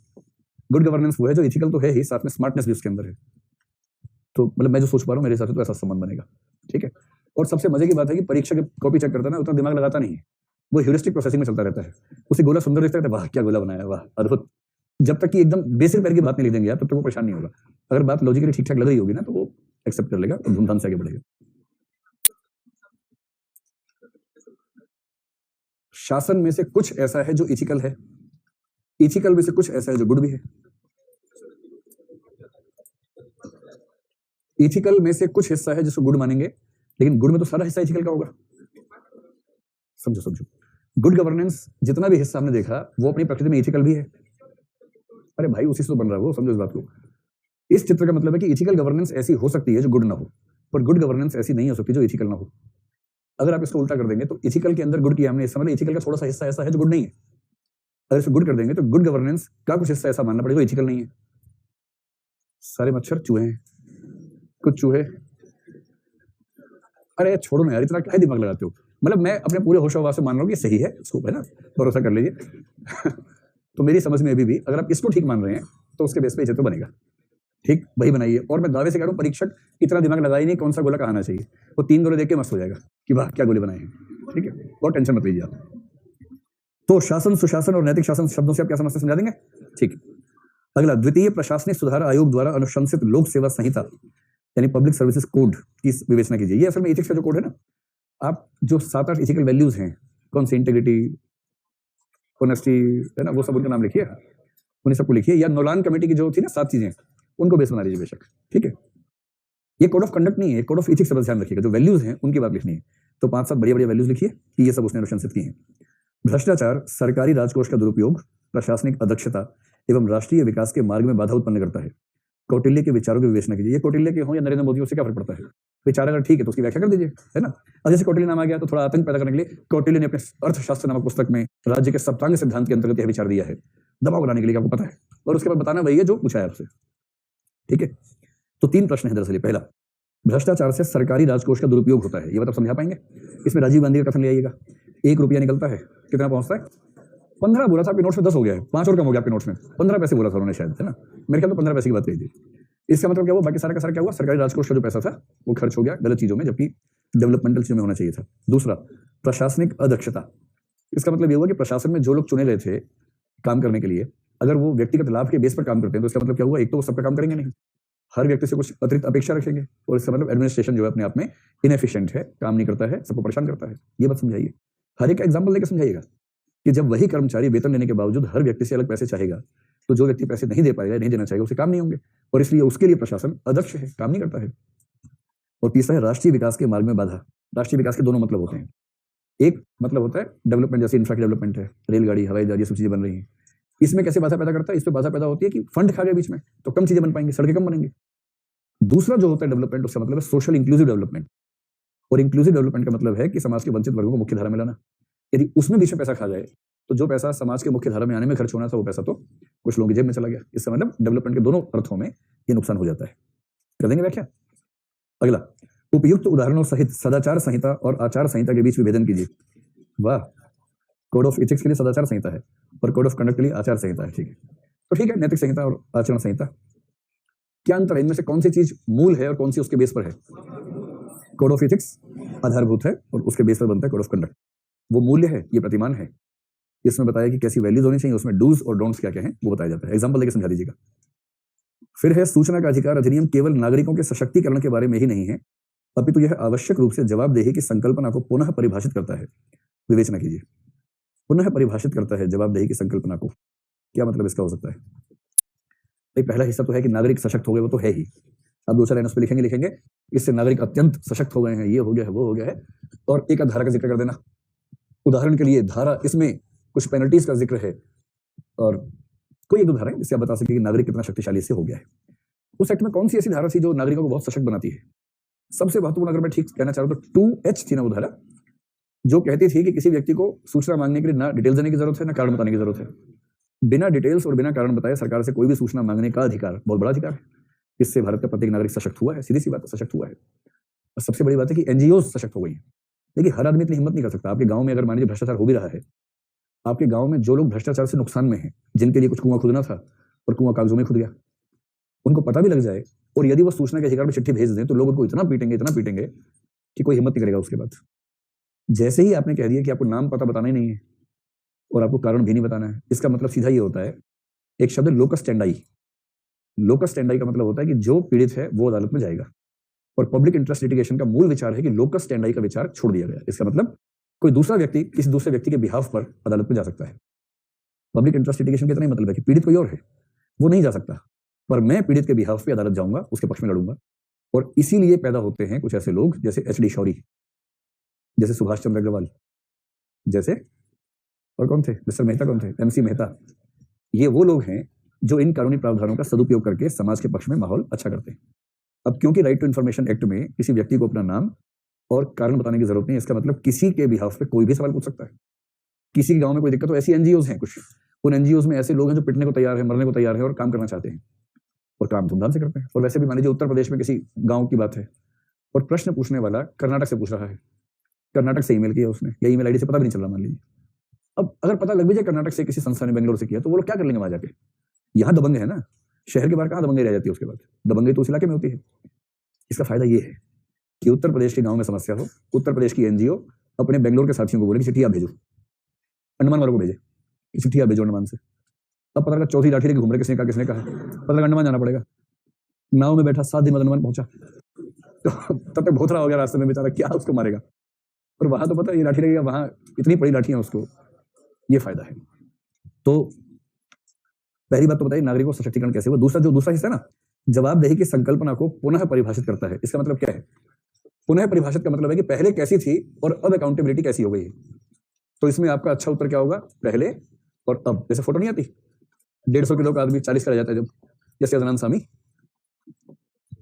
और सारा अली खान। तो अकाउंटेबिलिटी पहले क्या थी सरकारी अधिकारियों की? अकाउंटेबिलिटी थी किसके प्रति? एक तो थी MPs, और राज्य सरकार के हैं तो MLAs थे, क्योंकि वो विधायिका में प्रश्न पूछ सकते थे, और यदि विधायिका में सवाल पूछ लिया वो भी तारांकित, तो फिर पता ही है कि सवाल तो मंत्री जवाब देंगे, साथ में आपको बुला खड़ा कर लेंगे क्योंकि आप सिविल सेवक हैं, जवाब आपको देने पड़ेंगे उस समय। तो ये था कि पहले सरकारी कर्मचारियों को एक ही भय रहता था कि उनके काम के संबंध में कोई सवाल ना आ जाए विधानसभा में या लोकसभा राज्यसभा में।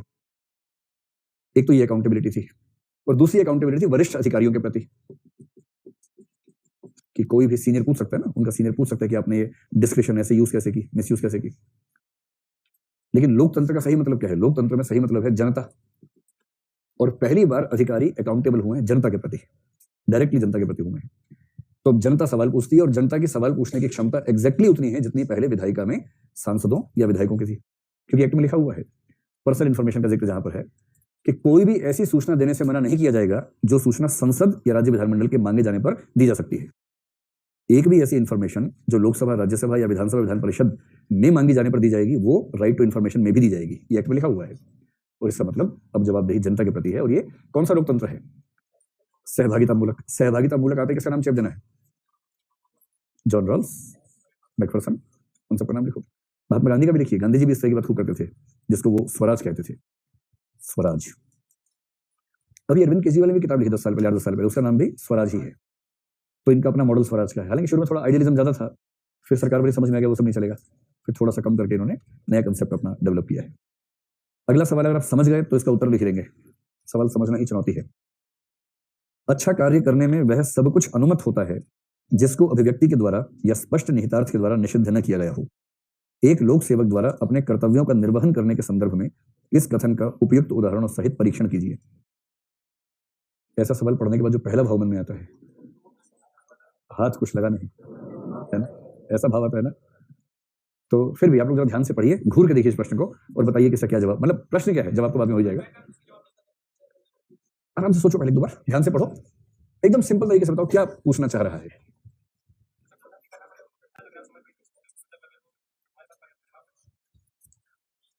कोई अच्छा कार्य करना हो, जवाब देने की क्षमता हो, चाहे वैल्यू से समझौता करना पड़े तो भी करना चाहिए, ये मतलब हुआ। और कोई? क्या बात है, ये होती है, ये होती है प्रश्न को ठीक से समझने की क्षमता। एक पीछे कोई और है?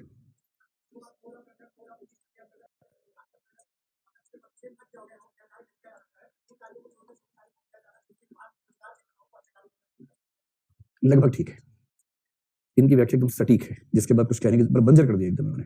बस ध्यान रखना, फॉल्स क्लेम्स एक्ट की बात हो और आप कहें मानहानि का दावा हो गया तो ऐसे नहीं करना, एग्जैक्ट सटीक बात करनी है।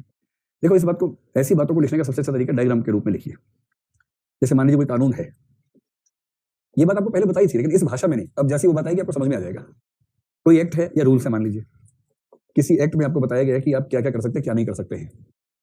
इसके लिए कहीं नहीं, अपने घर का एग्जाम्पल, जब आप छोटे बच्चे रहे होंगे, मान लो आपके पापा ने आपसे कहा कि अब 2 घंटे पढ़ाई करनी है और आपका पढ़ने का मन रत्ती भर नहीं हो रहा उस समय, ठीक है, और पापा ने पढ़ाई करनी है, पापा इस समय गुस्से में है, हिंसा के मूड में लग रहे हैं, तो उस समय आप ज्यादा बात करेंगे, सीधे पढ़ने बैठ जाएंगे, सीधे बैठ जाएंगे ना, 10-15 मिनट के बाद अगली बात कर लेंगे, लेकिन अभी सुरक्षा को देखते हुए पढ़ने बैठ जाते हैं। तो पापा ने कहा था पढ़ाई करनी है, टीवी नहीं देखना है, बैठो स्टडी रूम में, किताब उठाओ पढ़ो, और टीवी नहीं चलेगा इस समय, फोन नहीं देखना है।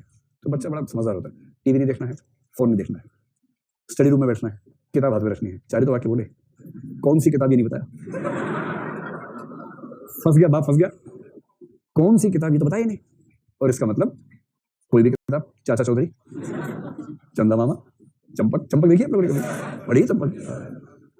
तो क्या होता है कि जब भी कोई कानून बनता है, चाहे घर में बने, चाहे सरकार में, चाहे दुनिया में कहीं भी, उसमें कुछ बातें स्पष्ट रूप से बताई जाती है, डूज, क्या करना है, ये करना है, ये ऐसे ये करना है।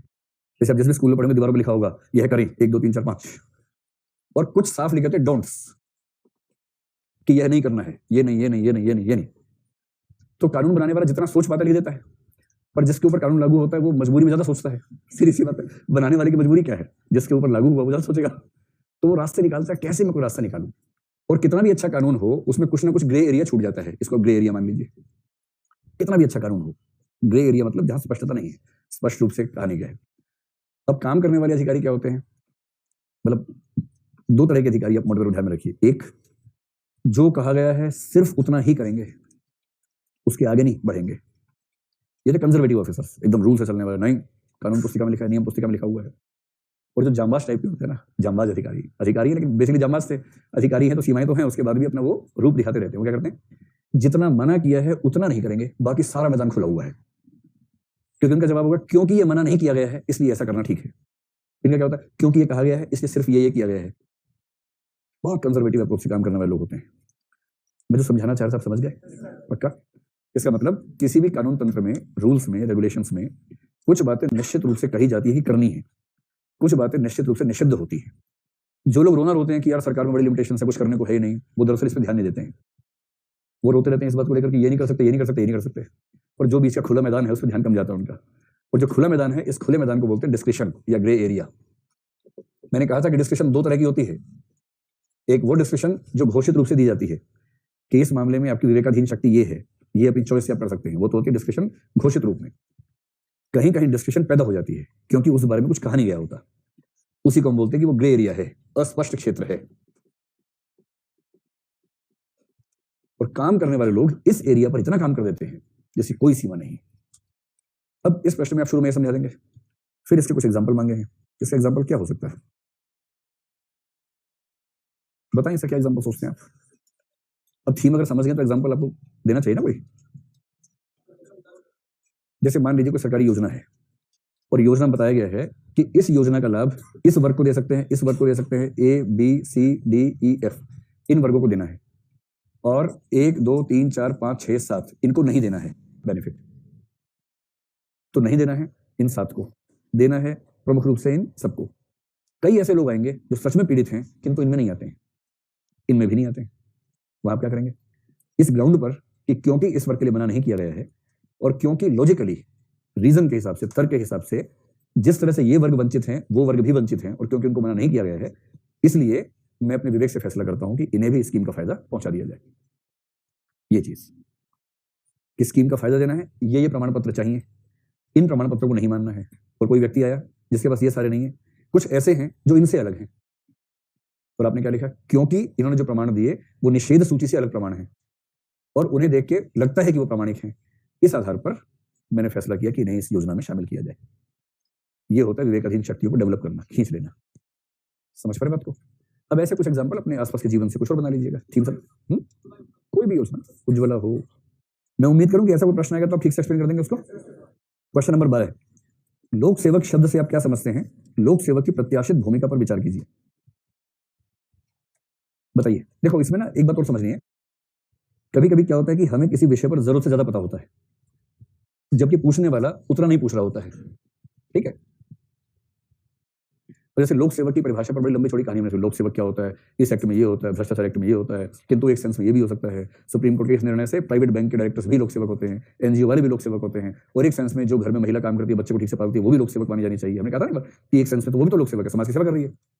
तो जब डिबेट इस तरह की हो कि लोक सेवक किसे कहते हैं, आपकी राय में इसकी व्यापक परिभाषा क्या हो सकती है, वहां तो वो सब रामायण सुनानी है आपको। अनावश्यक प्रश्नों में रामायण नहीं सुनानी है ना, वहां आत्मनियंत्रण बहुत जरूरी है, आत्मसंयम बहुत जरूरी है, वही बताना है जो पूछने की मंशा है किसी की। तो जैसे कोई आपसे पूछे कि आप कौन हैं और आपने फिलॉसफी पढ़ी हुई है, तो वहां नहीं, आपको बताना है कि मेरा नाम सुरेश कुमार है और मैं आईएएस की तैयारी करता हूं, इतना ही बताना है। वहां ये नहीं बताना है कि यही तो मूल प्रश्न है कि एक शरीर है, एक आत्मा है, उनके संयोग का नाम सुरेश कुमार है, किंतु सुरेश कुमार के शरीर की वजह उसके माता पिता हैं, किंतु आत्मा तो अजर अमर है। तो एक नित्य आत्मा और अनित्य शरीर के संयोग के संबंध का नाम सुरेश कुमार है। अब फिलोसफी शुरू होने वाली है ना आप समझ रहे तेवर क्या रहने वाला है उसमें ऐसा तेवर रहने वाला है। अब कोई आपसे इतना ही पूछे आप कौन है और आप ये सब बता दें उसको, तो फिर वो आपसे अगली बार बात करेगा, दूर से देख के रास्ता बदलेगा दूर से देख के ना केवल रास्ता बदले, 3-4 को बताएगा भी यही है वो जिसके बारे में बताया था, यही है ऐसे करके बताएगा और भाग जाएगा दूर से, है ना। अब जैसे ये प्रश्न है लोक सेवक शब्द से आप क्या समझते हैं, संकेत में कीजिए। यद्यपि लोक सेवक शब्द विवादास्पद है, इसका सामान्य अर्थ उन सभी सरकारी कर्मचारियों से है जो सार्वजनिक धन के बदले समाज के लिए कार्य करते हैं। और एक एक्ट का जिक्र कर दीजिए कि भ्रष्टाचार निवारण अधिनियम के अनुसार सभी सरकारी कर्मचारी, सभी न्यायाधीश इत्यादि लोक सेवक की परिभाषा में शामिल होते हैं, है ना। कोई एक एक्ट का जिक्र करने से बात थोड़ी ऑथेंटिक हो जाती है, इसलिए मैं कह रहा हूं आपसे। जो मेरा मूल भाव है समझ गए, इसमें ज्यादा डिबेट को डिस्कस नहीं करना है, इसमें केवल संकेत कर देना है कि ये इसकी परिधि है, क्योंकि जो दूसरा हिस्सा है वो ज्यादा महत्वपूर्ण है। और इसके बाद तुरंत डायग्राम बना दीजिए। लोक सेवक इस तरफ कीजिए, कार्यपालिका के अधिकारी और कर्मचारी, न्यायपालिका के अधिकारी कर्मचारी, संसद या विधानमंडल के अधिकारी कर्मचारी, सेना के अधिकारी कर्मचारी, ऐसे कर दीजिए। इसमें वो सब मत करना कि समाज में काम करने वाले, वो सब मत कीजिएगा। करना हो तो सरकार द्वारा वित्त पोषित एनजीओज के व्यक्ति, इतना यहां तक करके छोड़ दीजिए, ठीक है। सब लोक सेवक हो गए। अब प्रश्न है कि लोक सेवक की प्रत्याशित भूमिका, प्रत्याशित क्या होता है? अपेक्षित, एक्सपेक्टेड, क्या होनी चाहिए उसकी भूमिका। लोक सेवक की भूमिका क्या हो, इसका बेसिक मतलब है कि राज्य की भूमिका क्या हो, क्योंकि राज्य की तरफ से लोक सेवक काम करता है। मैंने कहा था कि राज्य 2 प्रकार के होते हैं, एक होता है पुलिस स्टेट और दूसरा कौन सा? वेलफेयर स्टेट, ठीक। अब आप ये बताओ कि इन दोनों में अगर चित्र बनाना हो, पुलिस स्टेट और वेलफेयर स्टेट में, फिर 4 गोले बनाता हूं, आप बताएं कि इनमें कौन सा चित्र बनेगा। मतलब ये चित्र में ये नहीं कह रहा कि आप इन दोनों राज्यों के बारे में बनाएं, ये राज्य कौन कौन से कार्य करते हैं उसके हिसाब से अगर चित्र बनाना हो तो कौन सा चित्र बनेगा। अगर आपको राज्यों द्वारा किए जाने वाले कार्यों के आधार पर उनकी परिभाषाओं का संबंध बताना हो, मैं ये नहीं कह रहा कि एक वेलफेयर स्टेट है, एक आप कहेंगे दोनों अलग अलग ही हैं, एक अमेरिका एक भारत तो अलग अलग है, उस सेंस में नहीं कह रहा, कार्यों की दृष्टि से तो कितने लोग मानते हैं कि पहले वाला बनेगा? यहाँ तक ऐसे ऊपर करो ना इसको, ये क्या तेवर है? मैंने पहला काउंट कर यहाँ तक आते आते इनको लगे कि मामला फंसेगा, सावधानी हटी दुर्घटना घटी, है ना? चलो इस पर एक व्यक्ति समर्थक होते होते रह गया। कितने लोग सेकंड के पक्ष में हैं? करीब 50 लोग सेकंड के पक्ष में। कितने लोग थर्ड के पक्ष में? करीब 25 व्यक्ति। कितने लोग चौथे के पक्ष में कि दोनों एक ही हैं? एक और अदाई ऐसे करके ऐसे करके तो इसीलिए कहते हैं संकट में ही अदाएं पैदा होती है। इससे एक बात और साबित हुई कि ज्ञान की दुनिया में लोकतंत्र ठीक नहीं होता है। इसका सही उत्तर ये वाला है, संख्या बल से क्या होगा? ये बताओ कि वेलफेयर स्टेट, अच्छा पुलिस स्टेट क्या काम करता है? पुलिस स्टेट एक ही काम करता है, लॉ एंड ऑर्डर, कानून व्यवस्था। वेलफेयर स्टेट कानून व्यवस्था करता है कि नहीं करता है? करता ही है, साथ में और भी काम करता है। और इसका मतलब वेलफेयर स्टेट एक बड़ा कंसेप्ट है जिसके अंदर पुलिस स्टेट तो है ही। मैंने इसलिए पहले ही कहा क्योंकि कार्यों के संबंध में चित्र पूछ रहा हूं। पुलिस स्टेट जितने भी कार्य करता था वो कार्य तो वेलफेयर स्टेट करता ही करता है। वेलफेयर स्टेट राज्य के कार्यों की वृद्धि है, बदलाव नहीं है कि ये काम नहीं करेंगे वो काम करेंगे, वो तो करेंगे करेंगे। तो वेलफेयर स्टेट क्या है? लॉ एंड ऑर्डर के साथ साथ कुछ और काम करता है। वो काम क्या है? वो काम है सबको मुख्य धारा में लाना, इंक्लूजन करना और डेवलपमेंट करना। मैंने कहा ना कि डेवलपमेंट के दो मतलब हमेशा ध्यान रखिए, एक डेवलपमेंट की समाज आगे बढ़े और दूसरा आगे बढ़ने की प्रक्रिया में हिस्सेदारी जितनी समतल हो सके उतनी समतल होती जाए। तो समतलीकरण का नाम क्या है? इंक्लूजन है। और आगे बढ़ना मतलब सड़क बनाना, पुल बनाना, हवाई अड्डे बनाना, वो सब डेवलपमेंट का एक फेज है ही। इसका मतलब है कि आज के समय में राज्य के 3 काम मान के चलने हैं और लोक सेवक क्या है? राज्य का प्रतिनिधि है, उसके माध्यम से ही राज्य काम करता है। तो प्रश्न आपका क्या है कि लोक सेवक की प्रत्याशित भूमिका क्या है? तो प्रत्याशित भूमिका यही है, कानून व्यवस्था का ध्यान रखे, डेवलपमेंट में आगे बढ़े, इंक्लूजन, और ये सब काम वो ठीक से करे। इसके लिए लोक सेवक में कुछ मूल्य होने चाहिए। ये मूल्य पूछे या ना पूछे खुद बता दीजिए। 3-4 मूल्य बताने तो कौन से बताएंगे? इंटीग्रिटी, ऑनेस्टी, एक सब बता दीजिए। एक बताइए परसेवरेंस, पेशेंस वगैरह, उससे पहले आप बता सकते हैं मतलब वो सब वंचित वर्गों के साथ न्याय कर सके तो ऑब्जेक्टिविटी या न्यूट्रलिटी का है, डेडिकेशन, कमिटमेंट, उन्हें थोड़ा ऊपर रख लीजिए। तो मूल्यों को 3-4 वर्गों में लिख दीजिए ना कि निम्नलिखित मूल्य होंगे तभी लोक सेवक अपनी जिम्मेदारी ठीक से पूरी कर पाएगा। नंबर 1 2-3 मूल्य, नंबर 2 2-3 मूल्य, इस तरह से एक एक वर्ग वाले मूल्य सब लिखिए। प्रश्न 13 ए, लोक निधियों का प्रभावी उपयोग विकास के लक्ष्यों को प्राप्त करने हेतु निर्णायक है। लोक निधियों के अल्प उपयोग एवं दुरुपयोग के कारणों का समालोचनात्मक परीक्षण करते हुए उनके निहितार्थों की समीक्षा कीजिए। निहितार्थ का मतलब यहाँ प्रभाव से है, दरअसल उसके प्रभाव की परीक्षा कीजिए। तो पहले बताइए कि लोक निधि का अल्प उपयोग क्यों होता है और दुरुपयोग क्यों होता है? आपको ध्यान है हमने बात की इस बारे में कि लोक निधियों के मतलब सही प्रयोग ना होने के 2 मतलब है, एक तो दुरुपयोग हो गया और एक प्रयोग हुआ ही नहीं ठीक तरीके से।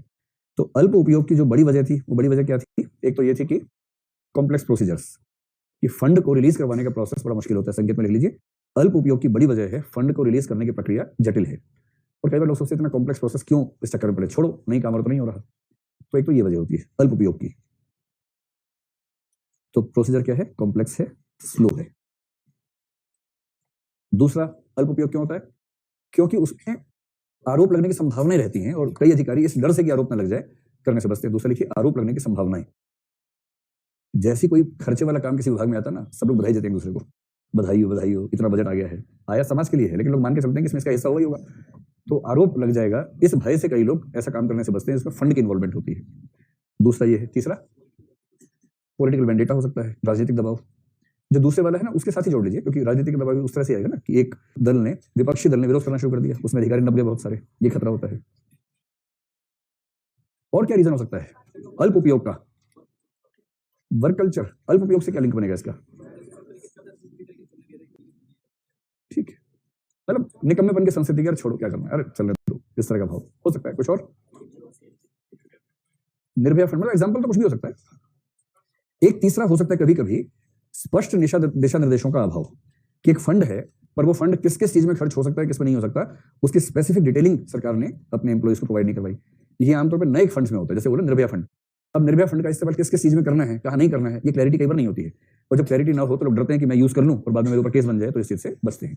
तो क्लैरिटी ऑफ इंस्ट्रक्शंस अगर ना हो तो कई बार ऐसा भी होता है। तो ये आप कहें 3 बहुत है। अब आइए दुरुपयोग। दुरुपयोग क्यों होता है? हाँ ये भी है। ये कह रहे हैं कि अल्प उपयोग की एक वजह ये भी है कि स्मार्ट गवर्नेंस जब बढ़ती है तो खर्चे कम हो जाते हैं, पैसा केवल बच ही जाता है। लेकिन उसको बुरा थोड़ा ना मानेंगे, बस ये तो अच्छी बात है। बढ़िया चीज है। नंबर 4 पे लिखिए कि डेवलपमेंटल खर्चों को चुनाव के साथ जोड़ने की आदत, कि जब चुनाव आएगा तब खर्चा करेंगे। और उसकी वजह क्या है? लोगों की जो मेमोरी है, भारत का हर आदमी छोटा गजनी है बेसिकली, वो शॉर्ट टर्म मेमोरी लॉस वाला आदमी है। इलेक्शन से 2 महीने पहले की स्कीम याद रहती है, पहली वजह बातें भूल जाता है। इसलिए सरकारें क्या करती है, या विपक्षी लोग भी इलेक्शन से एकदम पहले सब कुछ करना पसंद करते हैं। तो ये भी अच्छा है, इस वजह से पहले 4 साल सूखे गुजरते हैं, 5 साल में बढ़ा जाती है योजनाओं की, अच्छी बात है। अब आइए दुरुपयोग की पहली वजह करप्शन।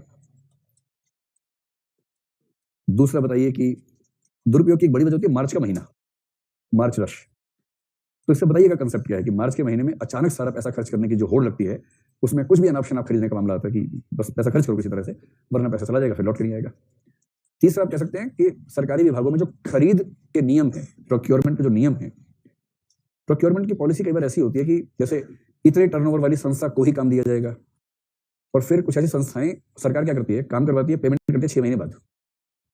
और ये उन एजेंसीज के फायदे में भी होता है, क्योंकि कंपटीशन की दुनिया में बहुत कम ऐसे बिजनेस हाउसेज हैं जो काम करने के बाद 6 महीने तक बिना पेमेंट के झेल पाएंगे। तो सबके पास पूंजी बहुत कम होती है, काम किया, पैसा आया, प्रॉफिट आया, फिर काम किया, फिर प्रॉफिट आया, तो ऐसे काम चलता है।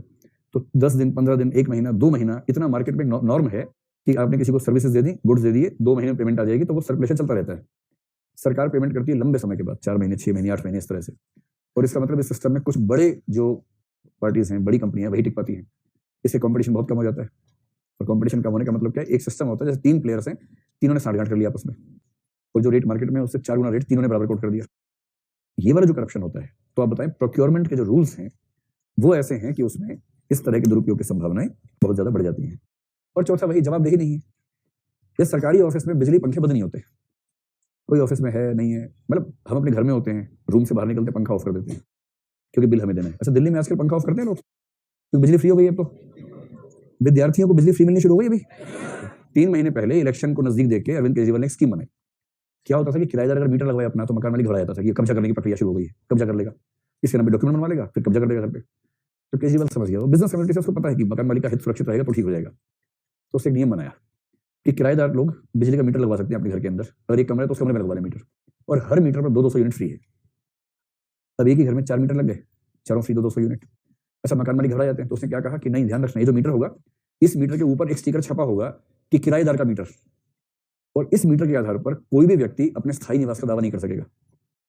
ये मीटर लगना इस बात की गारंटी है कि किराएदार है, कब्जा नहीं कर सकता है। इससे मकान मालिकों को इतना रूहानी सुकून मिला, और उसके बाद से बहुत लोगों ने परमिट कर दिया किराएदारों को। ऐसे तो हजारों लाखों किराएदार हैं जिन्होंने इसका फायदा उठाया। और मीटर भी दिल्ली में कैसे आता है, फोन करो, घर पे आके लगा देते हैं, थोड़ा ना कि आप जाएंगे धक्का खाएंगे उसके लिए, वो आ जाते हैं, मीटर लगा, 200 यूनिट फ्री है और 200 लगनी है आपकी। तो सरकारी निधियों के दुरुपयोग की एक बड़ी वजह है जवाबदेही का ना होना। सरकार के जो बिल हैं अनावश्यक रूप से बढ़े रहते हैं, तो मतलब बिजली हो, पंखा हो, फोटोकॉपी हो, वो सब मशीनें जो उनका दुरुपयोग, अंधा दुरुपयोग चलता है, क्योंकि उनके ऊपर कोई मॉनिटरिंग या अकाउंटेबिलिटी का सिस्टम नहीं है। तो बताइए, अकाउंटेबिलिटी होनी चाहिए, और जो दुरुपयोग न करें, रोके, उनको पुरस्कार दीजिए थोड़ा सा। नेक्स्ट, लोक सेवक द्वारा अपने कर्तव्य का अनिष्पादन भ्रष्टाचार का एक रूप है।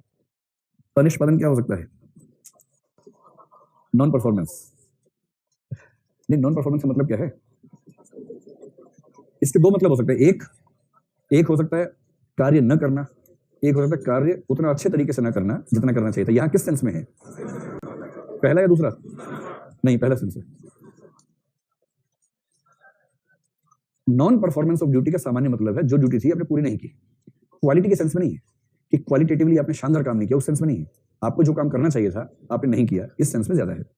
Non performance of duty by a public servant is a form of corruption, यानी किसी सरकारी कर्मचारी द्वारा जो काम करना था उसको वह नहीं करना भ्रष्टाचार का एक रूप है। क्या आप इस विचार से सहमत हैं? अपने उत्तर की तर्क संगत व्याख्या करें। तो जरा बताइए, आप सहमत हैं क्या?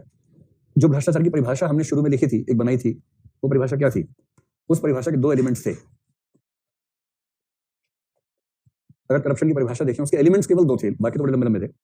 पहला एलिमेंट था कोई extra benefit in any sense, वो फाइनेंशियल हो, पॉलिटिकल हो, सोशल बेनिफिट हो, इमोशनल बेनिफिट भी तो हो सकता है ना, कि कोई आया और आपने कहा तेरे लिए सब माफ है, तू बता क्या चाहिए। ऐसा भी तो दिलदार लोग होते हैं, वो भी तो करप्शन का रूप है कि 10 लाइन में लगे, सब भागे, भाग तुम आओ, यस यस यस यस, ये भी तो करप्शन ही हुआ ना भाई, कि आपको एक व्यक्ति पसंद आ गया, आपने 9 को भगा दिया, उस 10वें व्यक्ति के लिए सब कुछ कर दिया। तो अगर ऐसा है तो ये भी तो कोई एक्स्ट्रा बेनिफिट तो हुआ ना इसमें भी। और एक्स्ट्रा बेनिफिट का मतलब नहीं कि बेनिफिट हो ही जाएगा, एक्स्ट्रा बेनिफिट की अपेक्षा में, उम्मीद में, कल्पना में अगर कोई ऐसा करता है तो। और उसमें करना क्या होगा? उसमें एक हो सकता है कुछ करना, अपना कृत्य करना, एक हो सकता है अपने कृत्य के आगे बढ़ के कुछ कर देना, एक हो सकता है जो कृत्य था वो कृत्य भी ना करना। इनमें से कुछ भी हो सकता है। किसी एक्स्ट्रा बेनिफिट के लालच में कुछ करना जो अदरवाइज करना ही था, पर आपने एक्स्ट्रा बेनिफिट लेके किया। कुछ एक्स्ट्रा बेनिफिट के लालच में जो आप सामान्यतः करते हैं उससे आगे बढ़ के कुछ कर देना, या एक्स्ट्रा बेनिफिट के लालच में जो करना था वो नहीं करना। अगर इनमें से कोई भी एक परिभाषा है, कोई भी एक कैटेगरी बनती है, तो समझ लो करप्शन तो है ही। तो क्योंकि कोई कृत्य न करना भी एक नॉन परफॉर्मेंस भी करप्शन का एक रूप है, तो हम ये कहेंगे कि हाँ, हम इस विचार से सहमत है। लेकिन देखो, जब भी ऐसा कथन है ना, बेसिकली आपकी डिबेटिंग स्किल्स की परीक्षा है। तो डिबेटिंग स्किल का एक पक्ष तो है कैसे बोलते हैं, वो तो बात की बात है। डिबेटिंग बोलने से पहले सोचने की स्किल है कि आप किसी भी कथन के कितने हिस्से कर सकते हैं, लॉजिकल हिस्से, और उन पर सोच सकते हैं। किसी सरकारी कर्मचारी द्वारा अपने कृत्य का अनिष्पादन करप्शन का फॉर्म है, तो पहले सोचिए जो नॉन परफॉर्मेंस है, ठीक है, नॉन परफॉर्मेंस जो है, उस नॉन परफॉर्मेंस की वजह क्या क्या हो सकती है। क्या नॉन परफॉर्मेंस हमेशा एक ही वजह से होती है, कोई और कारण भी हो सकता है? तो एक कारण हो सकता है कोई एक्स्ट्रा बेनिफिट आपको मिला, इसलिए नॉन परफॉर्मेंस किया। आपको ध्यान होगा जिस दिन करप्शन पढ़ा, मैंने एक एग्जांपल दिया था कि एमटीएनएल और बीएसएनएल के कर्मचारियों को एयरटेल और वोडाफोन के लोग पैसा दिया करते थे। तो अगर एमटीएनएल और बीएसएनएल के व्यक्ति के पास कंप्लेंट आई कि फोन खराब है, और वो जानबूझ के 2 दिन के बाद गया ताकि 2 दिन में लोग तड़प जाएं और फोन चेंज करवाने अपना, ये जो इन एक्शन है, ये नॉन परफॉर्मेंस है। ये नॉन परफॉर्मेंस एक्स्ट्रा बेनिफिट की वजह से थी, तो हम कहेंगे कि करप्शन है। लेकिन क्या नॉन परफॉर्मेंस की अकेली वजह एक्स्ट्रा बेनिफिट होता है, या इसकी एक वजह ओवरबर्डन भी हो सकता है? कि एक व्यक्ति है जो सामान्य स्थिति में एक दिन में 50 कस्टमर्स की हेल्प कर सकता है, और बर्डन इतना है कि 500 लोग आते हैं उसके पास। अब वो कितनी भी कोशिश करके 50 से ऊपर नहीं जा पाता, 60-70 काम करता है, चिड़चिड़ा हो जाता है, गुस्सा होने लगता है, फिर कस्टमर से ठीक से बात नहीं करता है, और इस वजह से उसका काम की पेंडेंसी जो है बढ़ती जाती है। मतलब जो काम 2 दिन में होना चाहिए वो 7 दिन में हो रहा है, क्योंकि काम ज्यादा है, क्या करे बेचारा, और हेल्पिंग हैंड कोई है नहीं, कुछ लोग छुट्टी पे चले गए हैं, नई अपॉइंटमेंट्स हुई नहीं है। अगर नॉन परफॉर्मेंस की वजह ओवरबर्डन है, या ये भी हो सकता है कि उस व्यक्ति कोई और प्रॉब्लम हो, अदर प्रॉब्लम, हेल्थ प्रॉब्लम हो सकती है, हेल्थ प्रॉब्लम है कि उस समय वो उतना ठीक से काम नहीं कर पा रहा, स्वास्थ्य उसका उतना ठीक नहीं है, कोई दूसरा इश्यू उसके परिवार में है, उसके घर में है, जिसकी वजह से वो टाइम कम दे पा रहे, छुट्टियां ज्यादा लेनी पड़ रही हैं उसको, ये भी हो सकता है। तो आप जब भी ऐसी बात कहें, नॉन परफॉर्मेंस नेसेसरीली करप्शन नहीं होता है। नॉन परफॉर्मेंस यदि किसी अतिरिक्त लाभ के साथ जुड़ा है तो वो करप्शन है, किंतु यदि नॉन परफॉर्मेंस की कुछ और वजहें हैं, एक वजह हो सकती है निकम्मापन। निकम्मापन को बोलते हैं अच्छी भाषा में निष्क्रियता, ये लिखने वाली भाषा है, निष्क्रियता। ये व्यक्ति कर सकता है, और उसकी नेचर ऐसी हो गई है कि वो बहुत स्लो है, लेजी है, सुस्त है। तो कई लोग ऐसे भी होते हैं, पैसा वैसा नहीं लेते, क्या नहीं यार बस हम एक दिन में 4 ही काम करते हैं, आज के 4 हो गए, कल आना आप, कह रहे भाई साहब बहुत दूर से आऊंगा, मैं बहुत दूर से आता हूँ यार, बहुत दूर है घर, सरकार बड़ी खराब है, ऑफिस में घर के पास बनाती नहीं, तो आप भी दूर से आओगे, मैं भी दूर से आऊंगा, कल फिर मिलेंगे, कल आप आ जाना। कोई लालच नहीं है, वो कह रहे कुछ दूर पैसे, अरे नहीं यार पैसे में कहाँ ले जाऊंगा, भारी होते हैं पैसे, मैं तो पैसे लेके भी नहीं जा पाऊंगा, मैं तो अपने पास आप ही रखो, बस कल आ जाना, मेरे सोने का टाइम हो रहा है, प्लीज आप जाओ।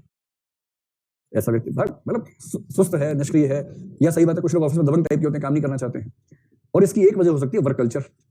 पूरा ऑफिस ही ऐसा है, सारे महाठगों का अड्डा बना हुआ है, जो मिलकर ऐसी कल्चर बनाते हैं जहां काम होता ही नहीं। तो आप कह सकते हैं कि पहला केस करप्शन का है, दूसरा और तीसरा केस न करप्शन है न कुछ बुरी स्थिति है, चौथी और पांचवी स्थिति करप्शन नहीं है, किंतु वो ऑफिस का मिसकंडक्ट है, उसे मिसकंडक्ट कहना चाहिए। हर मिसकंडक्ट करप्शन थोड़ा ना होता है, भाई कोई ऑफिस से बदतमीजी से बात करता है, करप्शन कर दिया, करप्शन थोड़ा ना, वो मिसकंडक्ट है। तो आप कहिए कि नॉन परफॉर्मेंस कई प्रकार का हो सकता है, उसमें से कुछ प्रकार करप्शन के हो सकते हैं। एग्जांपल देना एमटीएनएल का ही, या कोई भी। कहा जाता है कि प्राइवेट टेलीकॉम कंपनियां सरकारी फोन कंपनियों के इंजीनियर्स को रिश्वत देती थी ताकि वे कंप्लेंट्स पर कार्यवाही न करें और लोग परेशान होकर प्राइवेट कंपनी का फोन चुन लें। नाम लिखने के बजाय ऐसे संकेत में लिखिए। तो इसमें जो नॉन परफॉर्मेंस हुई, इनएक्शन हुआ, वो करप्शन है। लेकिन दूसरी तीसरी स्थिति में न करप्शन है न बुरी बात है, मजबूरी है। और चौथी पांचवी स्थिति में वर्क कल्चर है या उस व्यक्ति विशेष की समस्या है जिसमें एक्शन लिया जाना चाहिए, पर एक्शन करप्शन वाला नहीं ले सकते। इस मामले में हो जाएगा पक्का। नागरिकों के अधिकार पत्र चार्टर आंदोलन के मूलभूत सिद्धांतों को स्पष्ट कीजिए और उसके महत्व को उजागर कीजिए। इसमें सिद्धांत का मतलब क्या होगा? देखो, शुरू में बताओगे सिटीजन चार्टर क्या होता है, 2-4 लाइन में, फिर सिटीजन चार्टर आंदोलन के सिद्धांत हैं। ध्यान रखना है, सिटीजन चार्टर के सिद्धांत नहीं पूछे। आप लोग थोड़ा गौर कीजिए, पेपर पे भी, पेपर आपको देना है तो उसी ध्यान से आप पढ़िए। सिटीजन चार्टर के सिद्धांत नहीं पूछे, सिटीजन चार्टर आंदोलन के सिद्धांत पूछे। और आंदोलन का मतलब है कि वो आंदोलन किन मूल उद्देश्यों से हुआ था। तो गुड गवर्नेंस के 4 सिद्धांत होते हैं ना, जैसे अकाउंटेबिलिटी है, ट्रांसपेरेंसी है, क्वालिटी ऑफ सर्विस डिलीवरी का जिक्र कर सकते हैं। ये सब चीजें उसमें लिखिए कि ये उसके मूल सिद्धांत हैं, और फिर बताना है इसकी इंपॉर्टेंस क्या है, इसका महत्व क्या है। महत्व क्या बताएंगे भाई? कि लोकतंत्र में सहभागी लोकतंत्र बनेगा, जनता को अधिकार मिलेंगे, सूचना मिलेगी, जिम्मेदारी बढ़ेगी, वही सब बातें। बी 14B, एक विचार यह है कि शासकीय गुप्त बात अधिनियम, सीक्रेट का अनुवाद है गुप्त बात, तो शासकीय गोपनीयता अधिनियम सूचना के अधिकार अधिनियम के क्रियान्वयन में एक बाधा है। क्या आप इस विचार से सहमत हैं? विवेचना कीजिए। सेक्शन 8 और सेक्शन 22, जब जब मौका मिले 1-2 सेक्शंस लिख के आना जरूर, उससे कम से कम 1-2 नंबर झटके से बढ़ जाएंगे अचानक। चलिए अब आइए उत्तर प्रदेश पर। प्रशासन में सत्यनिष्ठा, इन्होंने प्रोबिटी का अनुवाद सत्यनिष्ठा किया है, जिसको हम शुचिता कह रहे थे ना, वही चीज है। प्रोबिटी इन गवर्नेंस के फिलोसॉफिकल बेसिस क्या है? ध्यान है आपको? इसमें सबसे पहले भारतीय परंपरा में कौटिल्य उठा के लेना, और कौटिल्य का वो दोहा याद है ना, सूत्र क्या था? पर जिसका भाव था कि राजा का अपना ना इंटरेस्ट होता है ना हित होता है, प्रजा हिते हितम, प्रजा जो भी था, है ना? आपको याद है? प्रजा सुखे सुखम। आगे चलो कोई बात नहीं, प्रजा सुखे सुखम से काम चलाओ, बाकी याद कर लेना, ठीक है? मैं कहना चाह रहा हूं कि जब भी आपसे दार्शनिक आधार पूछें प्रोबिटी इन गवर्नेंस में, सबसे पहले कौटिल्य का वो सूत्र आ जाना चाहिए, क्योंकि 60 साल की उम्र का परीक्षक संसद का श्लोक देख के उसका एंटीना जो खड़ा होता है अचानक ना, उसको लगता है कि ये ज्ञान प्राप्त हुआ अब जाके। उसके बाद लाइए महात्मा गांधी को, कि धर्म विहीन राजनीति मृतदेह के समान है, उनका वाक्य ले आइए। फिर पश्चिम के 1-2 विचार ले आइए, जिन लोगों ने कहा कि राज्य को नैतिक क्यों होना चाहिए। उसमें किस किस को हमने पढ़ा था उस समय? प्लेटो का जिक्र कर सकते हैं, मतलब प्लेटो और अरस्तू में से एक आध का जिक्र हो जाए। फिर आपको ध्यान होगा मिल, लास्की, रॉल्स, इन सबको हमने एक वर्ग में रखा था। ये सब मानते हैं कि राज्य का मूल काम समतलीकरण है, और यदि राज्य ईमानदारी से काम नहीं करेगा तो उसके होने का फायदा ही नहीं है। फिर समाज ने उसको इसीलिए तो बनाया है। और जो लिबर्टेरियंस हैं वो क्या मानते हैं कि राज्य और नागरिक का संबंध जो है सर्विस प्रोवाइडर और क्लाइंट का है। तो क्लाइंट की इंटाइटलमेंट है कि राज्य ठीक से काम करे, उसकी अधिकारिता है कि वो ठीक से काम करे। जहां आपने 5 पॉइंट लिखे, उत्तर आपका शानदार हो गया। लोक सेवकों द्वारा सामना की जाने वाली नैतिक दुविधाओं की व्याख्या कीजिए, क्या अंतरात्मा उनके समाधान में सहायक होगी? यह प्रश्न टॉपिक नंबर 6 का गलती से यहाँ आ गया, आपने किया तो हुआ ही पहले से। अब मध्य प्रदेश पहुंचिए। लोक सेवकों के लिए आचरण संहिता, कोड ऑफ कंडक्ट क्यों आवश्यक है? क्यों आवश्यक है बताओ? नंबर 1 साथ में लिखो। नंबर 1 अवेयरनेस, कि सरकारी कर्मचारी जब आता है नौकरी में उसको पता ही नहीं होता क्या अपेक्षाएं उससे, तो कई लोगों को ये बताने के लिए कि उनको क्या करना है क्या नहीं करना है आइडिया रहे। दूसरा क्लैरिटी, स्पष्टता, कोई ग्रे एरिया ना छूटे। मतलब कोड ऑफ एथिक्स से क्या होता है, आइडिया हो जाता है, पर कोड ऑफ कंडक्ट जो होता है उसमें एकदम क्लियर लिखा होता है क्या नहीं करना है क्या करना है, तो स्पष्टता। तीसरा है आचरण संहिता होने से आप उनको बाद में इन्फोर्समेंट कर सकते हैं, यानी कि अगर गलत करे तो एक्शन ले सकते हैं। तो नैतिक अनैतिक कृत्य के विरुद्ध कार्रवाई करने के लिए भी जरूरी है कि पहले बताया जाए कि क्या आपसे अपेक्षित है। बिना बताए अचानक एक्शन लेंगे तो दिक्कत है ना, इसलिए एक्शन लेने के लिए भी जरूरी है कि वो चीज होनी चाहिए। और चौथा आप कह सकते हैं कि वेलफेयर स्टेट है, वेलफेयर स्टेट में सरकारी कर्मचारी को ये समझाना कि वो किस उद्देश्य से उसको चुना गया है, ये उसकी चेतना में आना चाहिए। ये बात लिखते हुए 3-4 लिख दीजिएगा। इंटीग्रिटी और कौन सा, फोर्टिट्यूड, क्या था फोर्टिट्यूड, क्या था फोर्टिट्यूड? हाँ, कठिन परिस्थिति में दृढ़ता पूर्वक उसका सामना करना, ठीक है। विसल ब्लोअर से आप क्या समझते हैं? अब बोलो, विसल ब्लोअर 2 प्रकार के हैं, एक सड़क के मजनू, दूसरा सरकारी कर्मचारी। सड़क के मजनू वो हैं जो जगह जगह सीटियां बजाते हैं और बाद में जेल चले जाते हैं। ऐसे लिखेंगे 2 प्रकार के होते हैं। विसल ब्लोअर बता देंगे ना, विसल ब्लोअर का मतलब पर्दाफाश करने वाला व्यक्ति। यदि किसी संगठन में भ्रष्टाचार हो रहा हो तो उसकी बात को सामने लाने वाला व्यक्ति विसल ब्लोअर है। 125 शब्द लिखना है 6 नंबर के लिए, कोई बात नहीं, पूरा समझा के फिर विसल ब्लोअर प्रोटेक्शन एक्ट का जिक्र कर दीजिए 2011, आपके नोट्स में वो सब चीज बता रखी। आवश्यकता बता दीजिए। मतलब हर करप्शन सरकार कैसे जानेगी जब तक उस डिपार्टमेंट में काम करने वाले व्यक्तियों को ही ये मौका ना मिले कि वो सामने आ सके, तब तक कैसे पता लगेगा, यही बताइए। जब छोटा सा सवाल बड़े शब्दों में हो ना, तो क्या है, क्यों है, कैसे होना चाहिए, क्या प्रावधान है, वो सब बता देना चाहिए। लोक सेवा में आचार संहिता की भूमिका का निरूपण कीजिए। जो पहले वाला था उसी की लैंग्वेज चेंज कर दी ना। चौथा, भ्रष्टाचार को कम करने में सोशल मीडिया और इंटरनेट की भूमिका बताइए। इंटरनेट से क्या क्या, एक तो आरटीआई भी जोड़ सकते हैं, नेट के थ्रू हो जाता है, ई गवर्नेंस, ई टेंडर्स, उनका जिक्र कर दीजिए। और सोशल मीडिया में ये है कि एक तो भ्रष्टाचार के विरोधी कानूनों की अवेयरनेस फैला सकते हैं सोशल मीडिया से। दूसरा, भ्रष्ट अधिकारियों के कृत्यों की जानकारी फैल जाती है, तो एक दबाव रहता है कि एक ऐसी छवि खराब होने का संकट हो सकता है। लेकिन जिस दिन ई गवर्नेंस ठीक से काम करने लगी, ठीक से, उस दिन करप्शन का स्कोप लगभग 0 हो जाएगा, लगभग 0। ई गवर्नेंस की ये वैल्यू है। मतलब भारत के लोग रास्ता निकाल लेंगे उसके बाद भी, इन पर मुझे कोई शक नहीं है उनकी प्रतिभा पर। लेकिन जब नरेंद्र मोदी गुजरात के सीएम थे, उन्होंने वहां स्कीम शुरू की थी, ई गवर्नेंस के शुरुआती प्रयोग थे, 90s की बात कर रहा हूं मैं, 90s के एंड में लगभग, तब वो मतलब उस समय सत्ता में आए ही थे शायद। प्रयोग क्या था, जैसे मान लो कि किसी राज्य में कोई ट्रक घुसा सामान लेके, एक कंसाइनमेंट टैक्स लगता है, एक या जो उसको चुंगी कहते हैं, वो तो लगता ही लगता है। उसमें घपला बहुत होता है कि मान लो ट्रक के अंदर मान लीजिए कि 5 क्विंटल का कुछ है सामान, अधिकारियों की सांठ-गांठ है, दिखा दिया 1 क्विंटल, थोड़ा सा टैक्स आया, बाकी 4 क्विंटल में जो पैसा आना चाहिए था उसका 1/4 अधिकारी ने लिया, दफा दफा किया, वो चला गया ट्रक। तो इन्होंने क्या किया, ई गवर्नेंस के शुरुआती प्रयोगों में से एक वो था जहां जहां एंट्री पॉइंट थे वहां ट्रकों का रास्ता चेंज करवा दिया, और जहां ट्रक का रास्ता था वहां एक प्लेटफॉर्म बनाया जहां केवल ट्रक को जाके खड़े होना है, रास्ता सड़क पे ही है वो, और जैसे ही वो खड़ा होगा उसका वेट सामने मशीन में आ जाएगा पूरा, और वो जिस मेक का ट्रक है, जिस कंपनी का, जिस साल का ट्रक है, उस ट्रक का खाली ट्रक का वेट कितना होता है वो पहले से मशीन में फीड है, और क्या होगा कि टोटल वेट माइनस ट्रक का ओरिजिनल वेट, इतना वेट, इतने वेट पे टैक्स लगेगा। सीधे टैक्स कैलकुलेट होगा, कौन से गुड्स हैं, वो ऊपर बड़ा स्कैनिंग मशीन है, एक्सरे मशीन लगा रखी है, वो स्कैन हुआ तुरंत कौन सा गुड है, उसके हिसाब से तुरंत इनवॉइस बनी, सब स्क्रीन पे आ रहा है, कितना टैक्स लगेगा वो लिखा हुआ आ गया, और वो साथ साथ सीधे राज्य सरकार का जो केंद्रीय विभाग है अहमदाबाद में, वहां भी जा रही इनवॉइस। आप सोचिए जब इस लेवल पर चीजें आएंगी, वहां करप्शन का स्कोप बचेगा, खत्म हो जाएगा। मतलब ऐसे बहुत सारे डिपार्टमेंट्स हैं जहां करप्शन का स्कोप खत्म हो सकता है। आपको इससे खुशी हो रही है, दुख हो रहा है कि हम तो भी सरकार में आए ही नहीं थे, सब कुछ इसी समय होना था, 10 साल तो रुक जाते तो भारत के लोग रास्ते तो निकाल लेंगे इसके बाद भी, लेकिन ई गवर्नेंस चीज तो बढ़िया है। आरएस, सरकारी संस्थाओं में भ्रष्टाचार के मुख्य कारण क्या है? भाई 15 शब्द में कोई दिक्कत नहीं। नंबर 1 गरीबी, नंबर 2 लालच, नंबर 3 कमजोर कानून, नंबर 4 ऐसे करके लिखिए, और पता लगा कि मतलब 6 बच ही गए शब्द उसके बाद भी 15 पॉइंट लिख सकते हैं।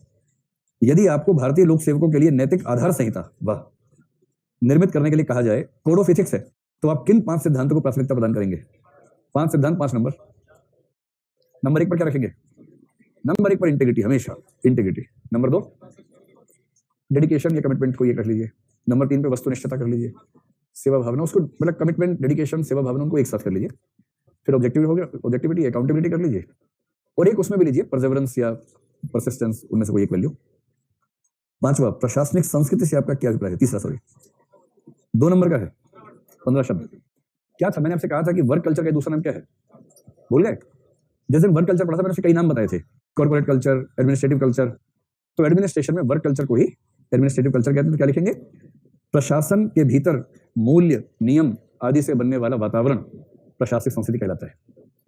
अब निकालो केस स्टडी। केस स्टडीज अगर हो सके तो कम से कम 2013 वाली एक रीडिंग लगा के आ जाइएगा, सिर्फ क्वेश्चंस की, ठीक है? जय